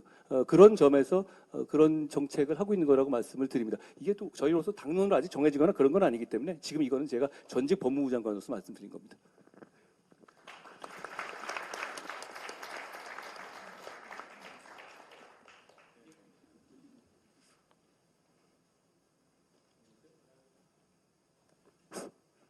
안녕하세요. 저는 법이랑 관련 없지만 숭실대학교 IT융합을 전공하고 있는 박건우라고 하는데요. 조금 대학생의 미래랑 좀 관련 없는 얘기일 수 있겠지만 제가 항상 궁금했었던 것이 하나 있는데요. 전직 법무부 장관님이시지만 유튜브에 YTN에 막 재판 판례 같은 것도 되게 비판하는 그런 영상들이 많이 있잖아요. 예를 들면은 부산 돌려차기 사건 등에 뭐 2차 판결을 했는데 감형이 됐다거나 그런 거에 대해서 개인적으로 조금 분노를 많이 느끼고 막 관심 없음 처리하고 그러는데 그런 판례들을 볼 때마다 너무 피해자를 위한 법이 맞나 이런 생각이 들 정도로 그런 생각을 많이 했었는데 사실 피해자가 용서하지 않았는데 판사가 용서를 하고 감형을 하는 그런 걸로 비춰졌었거든요. 이런 부분에 대해서 전직 법무부 장관님께서는 어떻게 생각하시는지 항상 여쭤보고 싶었습니다. 저는 국가는 피해자의 편이어야 한다고 생각합니다. 피해자의 인권이 있고 피의자의 인권이 있다면 저는 1초도 고민하지 않고 피해자의 인권을 택할 거예요. 그래야 한다고 생각하거든요. 그런데 최근에 있어서 어떤 흐름 때문에 피의자의 인권이 많이 강조되어 왔어요. 그러다 보니까 피해자의 목소리라든가 이런 부분들이 재판에 많이 반영되지 않는 부분들이 있었거든요. 저희가 그래서 그 부분을 개선하는 방침을 많이 만들었고요. 그리고 이렇거든요. 제가 장관으로 있으면서 한국형 제시카법이라는 걸 했잖아요. 논란이 많은 법이라는 걸 저도 알아요. 그렇지만 저는 답을 내자는 생각이었는데 그게 이렇거든요. 지금은 또 이 사람들의 여론이라든가 이런 것 때문에 많이 사실 이 수사라든가 재판의 결과는 그런 식의 그 당시의 어떤 분위기를 따르는 면이 있어요. 그리고 그건 자연스러운 겁니다. 그런데 과거에는 분명히 형량이 너무 낮았어요.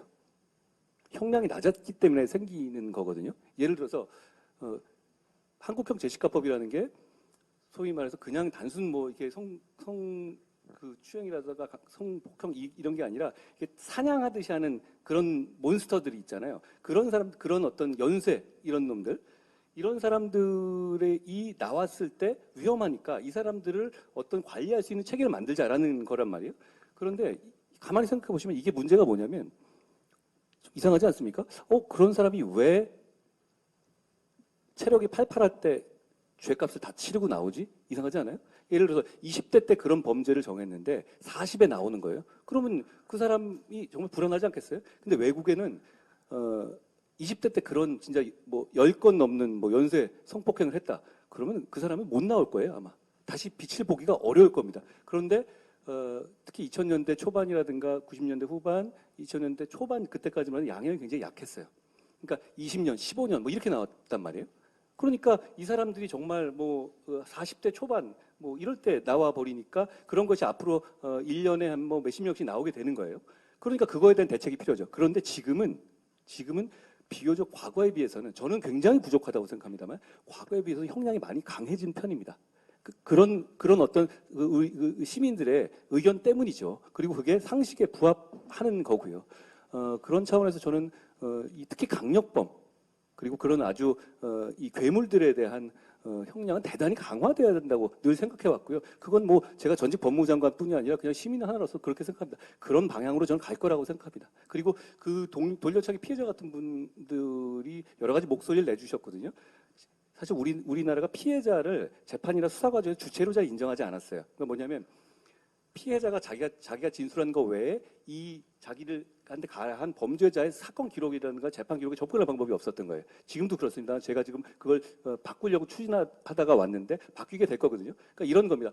저도 몇 번의 이제 범죄 피해를 당한 적 있잖아요. 우리 집 앞에 이렇게 칼 놓고 막 그 밤에 저 기다리다가 뭐 라이터 같은 거 놓고 이런 거 있었잖아요. 근데 제가 법무부 장관인데도 이 사람이 언제 재판을 받고 언제 이렇게 구속이 됐는데 풀려나왔느냐 아니 이런 거를 제가 중간에 통보를 받게 되는 시스템이 없더라고요. 사실 그런 사람들이 덜컥 나오거나 하면 또 보복할 수도 있고 이런 거잖아요. 그러니까 그런 시스템을 볼 때 피해자들의 주체성이 많이 적은 거였어요. 근데 이번에 저 돌려차기 그 피해자분이 굉장히 좀 그런 문제의식이 있으셔서 저한테 좀 제안을 해주셨거든요. 그 제안에 맞춰서 그런 부분을 개선하는 그 제도 개선을 준비하고 있었고 올해 얼마지 않아서 법무부에서 꼭 발표할 것으로 압니다. 말씀 고맙습니다.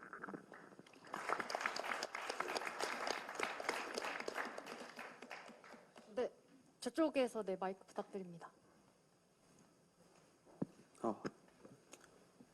안녕하세요. 정치외교학과에 재학 중인 이선우라고 합니다. 이렇게 발언 시간 주셔서 정말 감사합니다.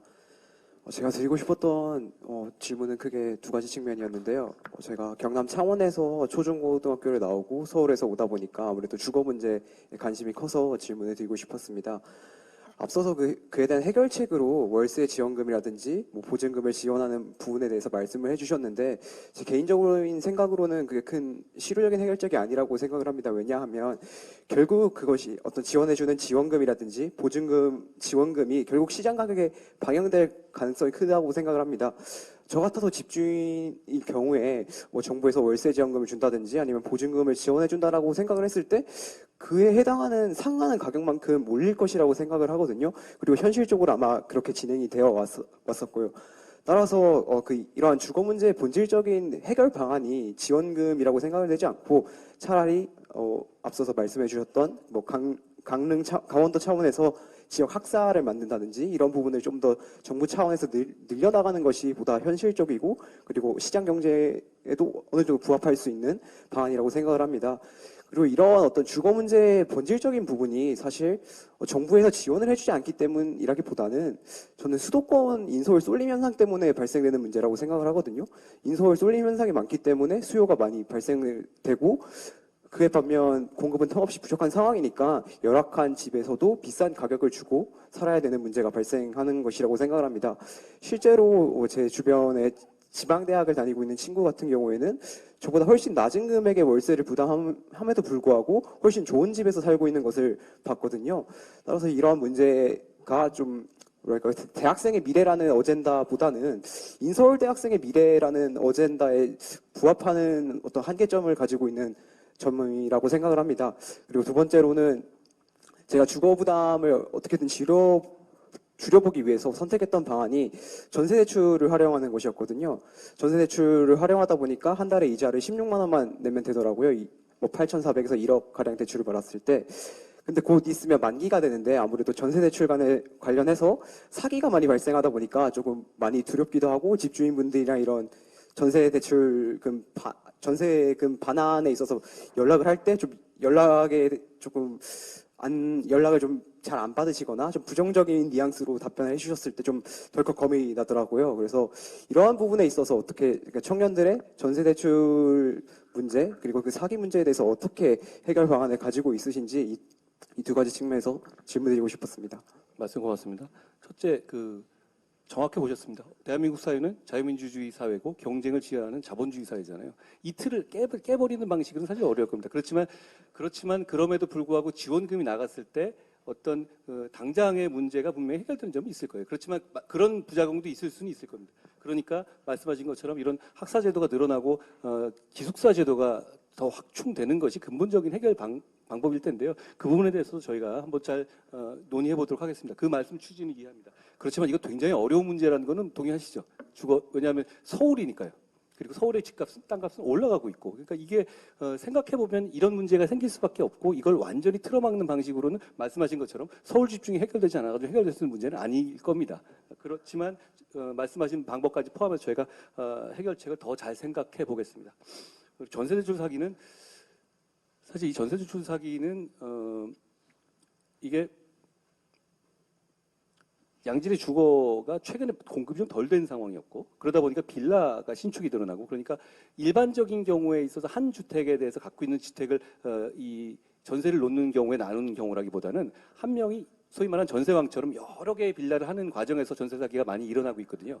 그게 몇 년 전에 그 부동산 경기가 떨어지기 전 단계에서 해왔던 것이 지금 터지고 있는 겁니다.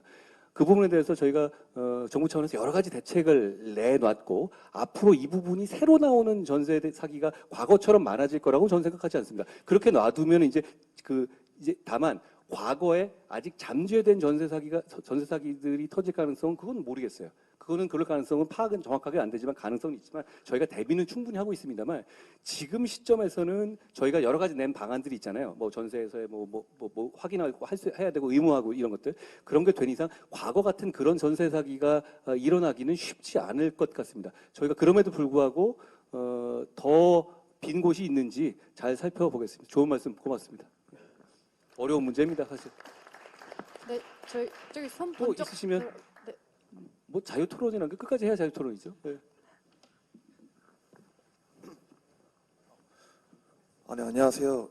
안 보여서 일어나서 발언하겠습니다. 저는 경제학과에 재학 중인 최승훈이라고 합니다.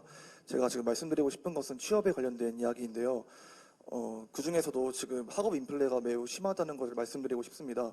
저는 지금 4학년 입장에서 취업 준비를 하고 있고 제 주변에도 취업 준비를 많이 하고 있는 학생들이 있는데 얘기를 많이 들어보면 본인들은 이제 학사 수준에서 학업을 끝내서 취업 시장에 들어갈 자신이 없다. 양옆에 있는 사람들은 취업 시장에서 대부분 외국 대학을 나왔거나 혹은 석사, 박사 이상의 학위를 갖고 취업 시장에 도전을 하는데 그러면은 저희와 같은 일반 학사 수준의 학생들은 울며 겨자 먹기로 대학원을 진학을 한다거나 혹은 또 다른 더 고스펙의 자격증을 따기 위해서 고군분투를 할 수밖에 없는 현실입니다. 그렇게 되면은 사회로 나아가는 시기가 좀 더 늦춰지고 그것이 어쨌든 결혼을 늦게 하게 되고 돈을 또 늦게 모으게 되고 저출산으로 이어질 수밖에 없는 악순환이 계속된다고 생각을 하는데 저는 제 생각에는 모든 학교가 그럴 수는 없겠지만 대부분의 학교, 그러니까 대한민국에 있는 대부분의 학교 혹은 대부분의 학과가 어느 정도 쿼터제를 두고 기업 주변 지역의 기업이라던가 혹은 공기업과 연계를 하여서 좀 학생들에게 일자리를 좀 인턴만으로라도 조금 경력을 쌓을 수 있는 그런 장이 좀 더 확대가 되었으면 좋겠는데 그것이 조금 미비하다고 생각이 되어서 아무래도 지금 제 주변이나 저를 포함해서 많은 학생들이 사회로 진출할 수 있는 여건이 많이 평범한 학생들 소위 말하는 평범한 학생들에게는 많이 제한이 되고 있는 것 같아서 그거에 대해서 어떻게 생각하고 있는지 여쭤보고 싶습니다. 제가 아까 처음에 말씀드릴 때 제가 미안한 마음이 있다고 했잖아요. 말씀하신 그런 취지입니다. 저희는 되게 쉬웠어요. 왜냐하면 경제 자체가 계속 올라가고 있는 상황이어서 뭐 누구를 경쟁을 조금 좋은데 아닌데를 나눠 먹을지 몰라도 이게 없지 않았거든요. 그러니까 제로섬 게임이 아니던 시대였습니다. 지금 근데 우리나라가 경제가 어느 정도 많이 성장한 상황에서 그러지 어렵고 앞으로도 그런 일은 이루어지지 않을 거 아닙니까? 그러니까 그런 문제에서 사실 여러 가지 경쟁의 문제가 생길 그런 문제가 있다는 건 충분히 제가 이해하는데요. 말씀하신 방식으로 좀 연계라든가 이런 부분은 많이 필요할 것 같습니다. 그렇지만 그걸 뭐 정부가 강제할 수 있는 문제는 아니고 다만 아까 말씀드린 것처럼 인구가 굉장히 줄어드는 추세거든요. 결국은 조금 중장기적으로 보게 되면 오히려 이 구인난 자체가 더 늘어나는 방향으로는 가게 될 텐데 그 전 단계에서 저희가 이런 취업이라든가 이런 걸 지원할 수 있는 방안을 잘 찾아보겠습니다. 제가 좀 뜬구름 잡는 얘기만 하잖아요. 그렇죠? 이 문제가 사실 그렇게 쉽지는 않아요. 그렇잖아요. 자원이 무한정이라면 그건 모든 건 해결되지만 우리는 어차피 현실 세계에 사는 사람이고 제가 계속 말씀을 좀 듣고 싶은 것은 이 기회를 통해서 저도 그렇고 우리 정치를 하는 책임 있는 정치를 하는 분들도 그렇고 국민들께서 진짜 현재 우리 대학생들이 어떤 부분에서 가장 필요한 점이 있고 보완해줘야 되는지를 좀 상세히 알고 계속 관심을 가지는 것이 해결 방안의 큰 길이라고 보거든요. 그런 차원에서 제가 계속 말씀을 듣는 것인데요. 그 말씀하신 취지를 잘 생각해서 저희가 한번 정책을 잘 짜보겠습니다. 고맙습니다.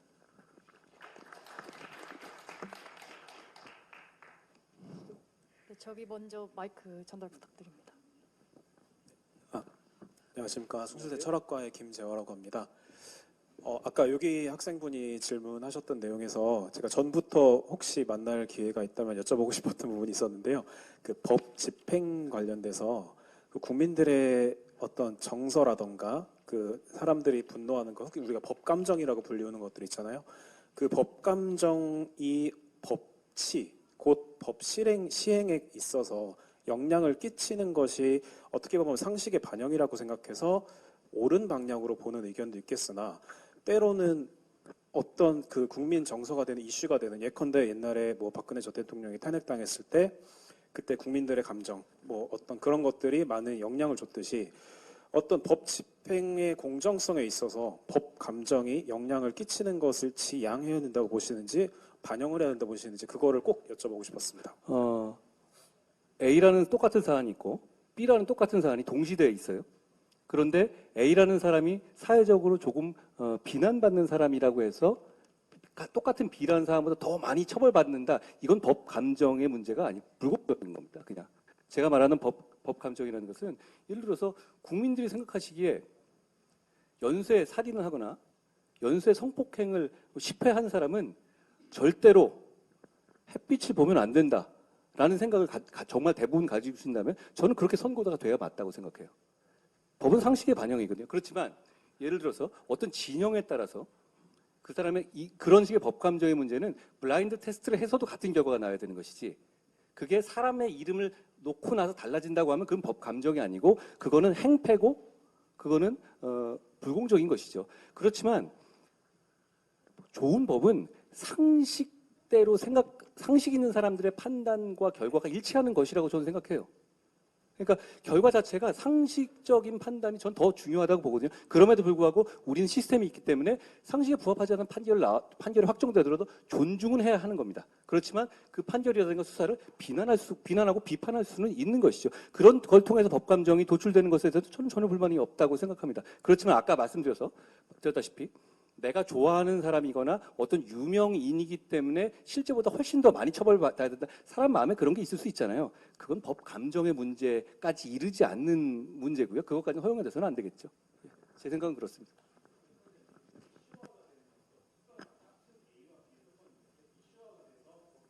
살인사건이 일어났을 때 똑같은 살인사건인데 이슈화가 돼서 기자분들이나 이렇게 언론의 매체가 보도된 큰 어떤 무슨 이름이 붙은 사건 있잖아요. 무슨 법 나오는 그런 거. 그러니까 무슨 누구법, 뭐 재화법, 누구법 이런 식으로 나오는 법들에 대해서 다른 그동안의 판례들에서 비슷한 사건에 대해서 형량을 예컨대 1년을 줬는데 이거에 대해서 뭐 무지막지한 형량을 줬다. 폭력에 대해서 살인에 대해서 옛날에 10년을 줬는데 지금 이슈가 된 폭력에 대해서 뭐 30년 줬다. 이런 것에 대해서 법 집행의 공정성이 훼손되는 거라고 보지 않으시는지. 근데 이제 그런 것이죠. 저는 이제 외국에서 보면 어떤 제시카 법이니 뭐 이런 식으로 해서 이름을 붙이는 경우가 많아요. 우리나라는 그렇게 많지는 않거든요. 게다가 피해자 이름 붙이는 건 조금 사람들 좀 안 맞는 경우가 있다고 저는 개인적으로 생각해왔어요. 그렇지만 어떤 사안에 대해서 계속 낮은 형량이 있어 왔는데 거기에 대해서 국민들의 어떤 분노라든가 이런 것이 어느 시점에 폭발하는 경우가 있잖아요. 이런 사안에 대해서 그러면 그 시점 이후에 굉장히 형량이 강화되는 경우는 있을 수가 있죠. 그 사람에 대한 예를 들어서 그 사안에서 어떤 안 그랬던 거에서 그 사람에 대해서 강한 처벌이 있었는데 그 이후에 그게 다시 내려온다? 이건 잘못된 것이고요. 다만 판단 자체에서 예를 들어서 뭐 음주로 인한 음주 뺑소니에 대한 판단이 예전에는 이렇게 세지 않았거든요. 근데 어느 순간 높아졌습니다. 그리고 그게 사회적 판단으로 공감받는 것이고 그게 계속 유지된다면 저는 그게 사회적 판단이 어느 정도로 공인되는 과정이다라고 볼 수도 있지 않을까 싶어요.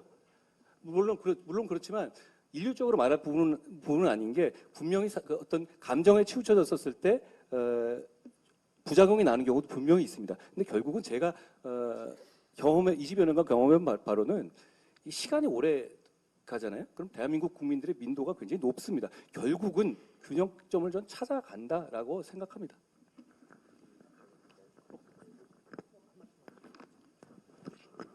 네. 죄송합니다. 제가 다른 약속이 있어서 이석을 먼저 해야 되는데 오늘 학생 여러분들이 주신 지금까지 나온 이야기들은 저희가 꼼꼼히 정리를 했고요. 이후에 주시는 말씀도 저희가 정리를 해서 논의를 할 텐데요. 이 외에 오늘 이 자리에서 충분히 생각이 떠오르지 않아서 해주시지 않은 제안들은 국민택배 KR로 제안을 주시면, 주문을 해주시면 저희가 그것을 최대한 정책화해서 제도화해서 여러분들께 택배 배달을 해드리겠다는 약속의 말씀과 함께 홍보의 말씀을 드리고 먼저 이석하겠습니다. 죄송합니다.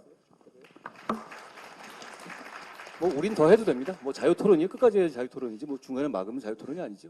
네, 다음 질문 받겠습니다.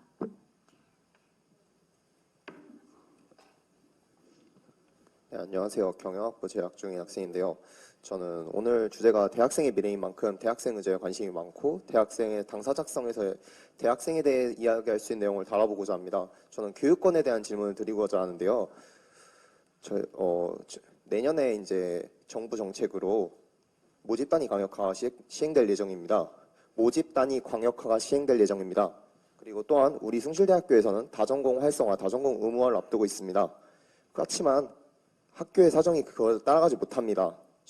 제가 재학하고 있는 경영학부의 경우에는 교수의 수가 충분하지 않습니다. 그렇다 보니까 강의가 충분히 열리지 못하고 강의실 녀석이 충분하지 않고 그렇다 보니까 학생들이 제대로 된 수업을 들을 수 없습니다. 학생들이 예를 들어 복전이나 복수 전공이나 아니면 전과라든지 저희가 이제 코로나 시국 때 복전이라든지 전과를 굉장히 많이 받았는데 그 이후에 학생들이 본과 학생들조차 수업을 듣기가 수강 신청이 되게 어렵습니다. 그에 따라서 이제 겸임 교수의 숫자가 늘어나고 있고 제가 지난 학기에 들었던 수업 전공 수업이 6개인데 6개 중에 겸임 교수와 강사 수업이 4개였습니다. 그 중에 그 정도로 저희 학교에 이제 겸임 교수라든지 그런 강사라든지 이제 그런 교수님들이 많은 상황입니다. 그래서 이에 따라서 학생들이 제대로 교육권을 보장받지 못하고 있다고 생각합니다. 그러니까 겸임 교수님과 이제 강사님들의 그런 게 문제라기보단 이미 이제 학교에 있는 전임 교수님들에 비해 저희에 대한 관심도가 적을 수밖에 없습니다.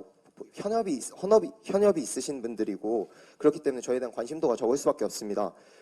이에 대해서 이제 정부에서 뭐 겸임 교수의 비율을 제한한다든지 학교별로 겸임 교수와 강사의 비율을 제한한다든지 그리고 정부에서 그걸 이제 겸임 교수 제한하게 되면 이제 전임 교수 숫자가 늘려면 학교 예산이 추가로 필요하잖아요. 그런 부분에 대해서 정부의 지원 정책에 대해서 생각해 보신 적이 있는지 그리고 생각하신 부분이 있다면 어떤 정책을 생각해 보셨는지 말씀해 주시면 감사하겠습니다. 제가 지금 이 자리에서 말씀드릴 부분은 아닙니다만 지금 최근에 말씀하시는 그런 이슈들에 대해서는 되게 그게 어떤 식의 함의를 가지고 어떤 철학 때문에 그렇게 모집 단위를 하고 이런 건 아시겠죠. 그런데 말씀하신 것처럼 결국 이 교육을 받고 당사자인 여러분들의 입장을 더 고려해야겠다는 생각을 제가 했습니다. 그런 방식으로 제가 생각은 안 해봤거든요. 겸임 교수가 그렇게 됐었을 때 좀 교육의 질이 떨어진다는 취지이시잖아요. 등록금은 올라가지만. 그런 점을 제가 잘 생각해 보겠습니다. 제가 그런 접근을 잘 못 해봤어요. 왜냐하면 그렇게 하는 것이 이게 전국적으로 우리 교육 체계라서 이렇게 이런 방향이다라는 건 충분히 이해했는데 그게 정작 현장에 계시는 여러분들께 어떤 여파를 주는지에 대해서도 저희가 충분히 더 고려해야 되겠다는 생각을 해봅니다. 예. 네. 마이크 전달 부탁드립니다. 네, 안녕하세요. 지금 숭실대학교 AI융합학부에 다니고 있는 강재윤이라고 합니다. 제가 질문 드리고 싶은 내용은 R&D 예산 삭감에 대해서 질문을 드리고 싶은데요. 그래서 이번에 그 예산 삭감에 대해 많은 이유가 있겠지만 실제로 가장 많은 피해를 받고 있는 것은 대학원생이라고 생각을 합니다.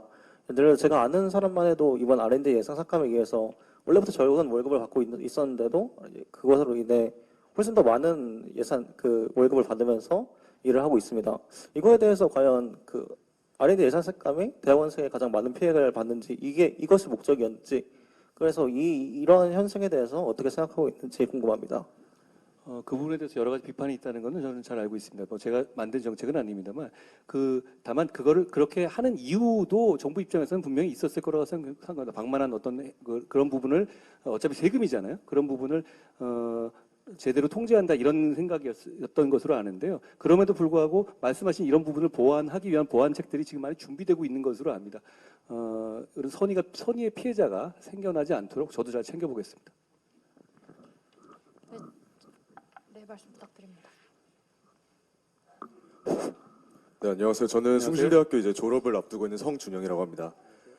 저는 오늘 주제인 만큼 대학생 미래에 대해서 국가장학금 관련돼서 정책과 관련돼서 이야기를 드리고 싶습니다.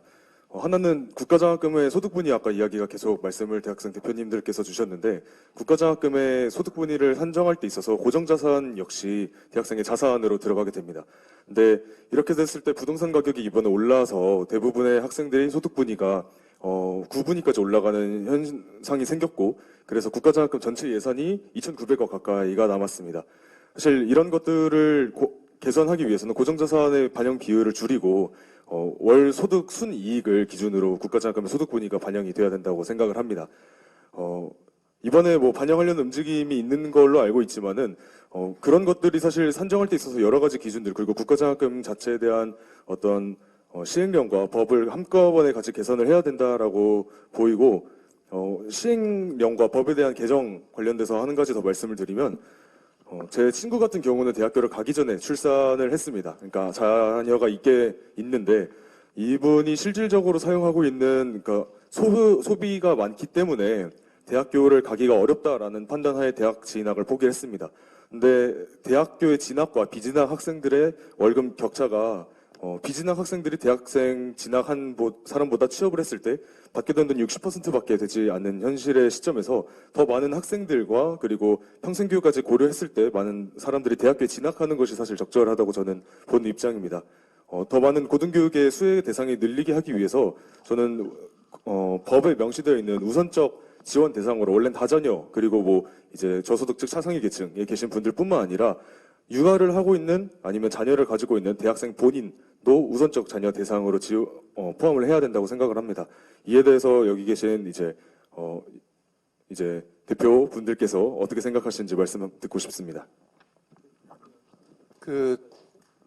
제가 조금 말씀을 좀 드리겠습니다. 저 이제 교육위원회 여당 간사를 맡고 이태기 의원입니다.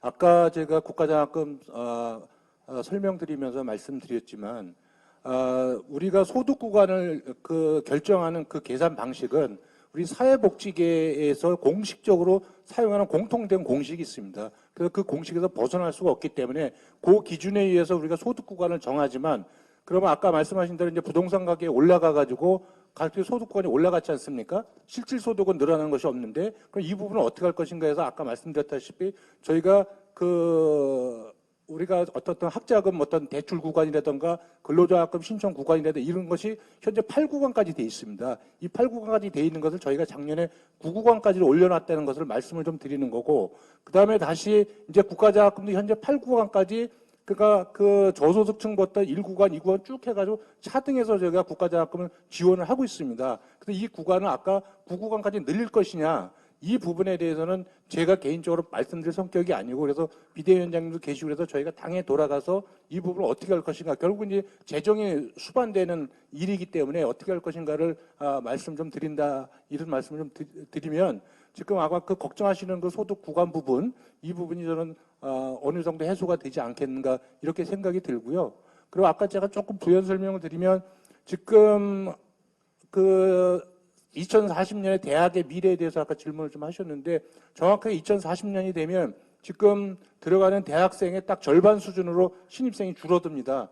그때 이 대학이 현재 우리나라 대학이 갖고 있는 그 공간의 구조나 인력 구조나 이런 부분도 사실 반으로 줄어들어야 정상인데 그 부분이 안 되기 때문에 지금 모든 대학들이 살아남으려고 쉬운 얘기를 하면 발버둥을 칩니다. 아마 여러 그런 걸 통해서 지금 그 대학에 있어서의 어떤 그 무전공 학과도 나오는 거고 완벽하게 100% 자유학부도 만들려고 하는 것이고 또 구조조정하는 거고 또 통폐합하고 모든 부분을 노력을 하는 거고 정부도 그래서 작년에 재작년이죠 1조 7천억 원의 그 고등평생교육 특별회계를 특별하게 만들어 가지고 변화와 혁신에 노력하는 대학을 적극적으로 지원하겠다고 지금 하고 있습니다. 그래서 역대 정부도 하지 않았던 것을 지금 윤석열 정부에서 고등교육을 살리기 위해서 노력을 하고 있다. 그래서 변화와 혁신하는 대학에 대해서 과감하게 저희가 밀어주고 또 지방대학을 살리기 위해서 저희가 글로컬 대학이나 이런 부분 제도를 만들어가지고 과감하게 5년간 1,000억 정도를 저희가 밀어주는 이런 일들을 지금 하고 있습니다. 그래서 지금 정부는 정부대로 대학을 살리려고 하는 노력 그리고 대학은 대학대로 살아나려고 하는 변화와 혁신의 노력 이 두 개가 맞물렸을 때 지금 저출생 이 구조에서 대학도 살아남고 뭐 그렇게 되는 거, 그리고 여러분들의 장래도 있지 않겠는가 이렇게 생각이 들거든요. 그래서 인구가 절반으로 줄어드는 이런 속에서 이제 대학이라는 시설과 공간, 이 부분에 대한 국가의 제도나 정책의 패러다임이 근본적으로 바뀌어야 되는 시점에 와 있다. 그 부분에 대해서 지금 정부 여당이 적극적으로 고민하고 대응하고 있다. 이 말씀을 좀 드리겠습니다. 두 번째 말씀도 제가 잘 생각하고 있습니다. 두 번째 주신 말씀도. 예. 네, 저요. 네.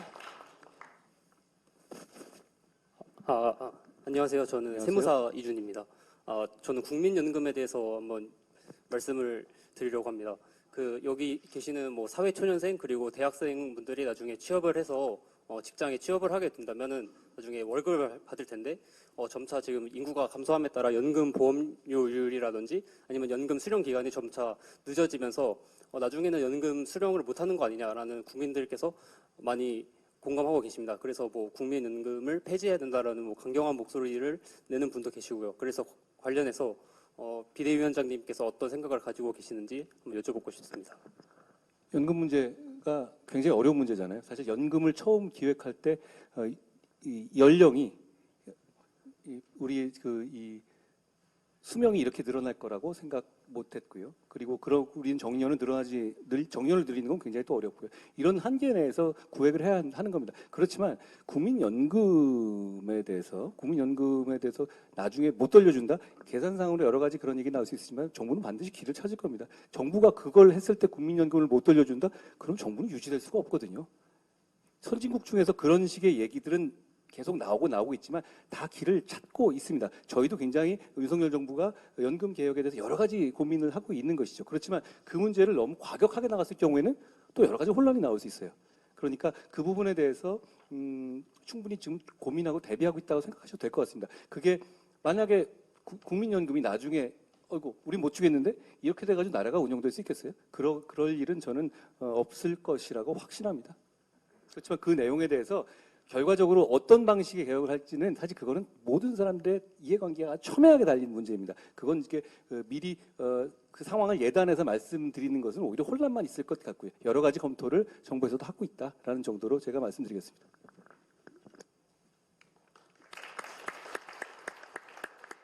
네, 혹시 더 발언하고 싶으신 분 있으실까요?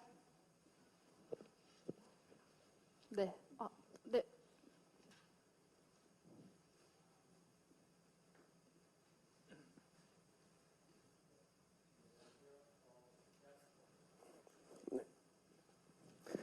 안녕하세요. 대학생 신분으로 스타트업을 시작해서 벌써 3년 차가 돼갑니다. 저는 솔직히 저와 같은 청년들이 많아져야 된다고 생각합니다. 하지만 다들 시도하는 것이 어렵다고 생각하고 두려워하고 있습니다. 저는 오히려 청년의 때에 도전하는 것이 훨씬 리스크를 줄이는 일이라고 생각하고 있습니다. 정부에서 지원해 주는 것들도 많습니다. 하지만 대학생들은 알지 못합니다. 이러한 점을 앞으로 정부에서 대학 청년 창업에 관한 이미지 제고나 아니면 관련 정책들을 더욱 홍보하고 더욱 생각해 주신다면 감사하겠습니다. 저도 더욱 구체적인 정책이나 이런 것들이 생각난다면 국민택배 문의하도록 하겠습니다. 감사합니다. 제가 지난주인가요? 또 요즘에 지난주인가요? 부산에서 저희가 스타트업 회의를 했었는데요. 우리 말씀해 주신 것처럼 지원제도는 굉장히 많이 있더라고요. 잘 모르시는 것 같기도 해요. 저희가 그걸 잘 홍보하고 정부와 함께 그걸 홍보하고 대학생들도 직접 수혜를 받을 수 있는 부분을 넓히도록 노력하겠습니다. 대단하시네요. 언제부터 하셨습니까? 고맙습니다. 유니콘 되시기 바랍니다.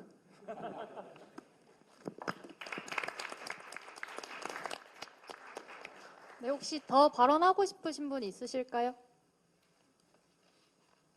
네, 더 이상 없으시면 이상으로 자유대화 시간 마치도록 하겠습니다. 오늘 대학생 여러분들의 다양한 의견과 고충에 대해 잘 들었습니다. 대학생분들의 희망찬 성공을 위해 더 나은 미래를 함께 만들어 나갈 수 있도록 국민의힘이 대학생의 눈높이에 맞춰 노력해 주실 것을 부탁드립니다. 이상으로 오늘 함께하는 대학생의 미래 숭실대학교 현장 간담회를 마치겠습니다. 간담회에 참석해 주신 모든 분들께 감사드립니다.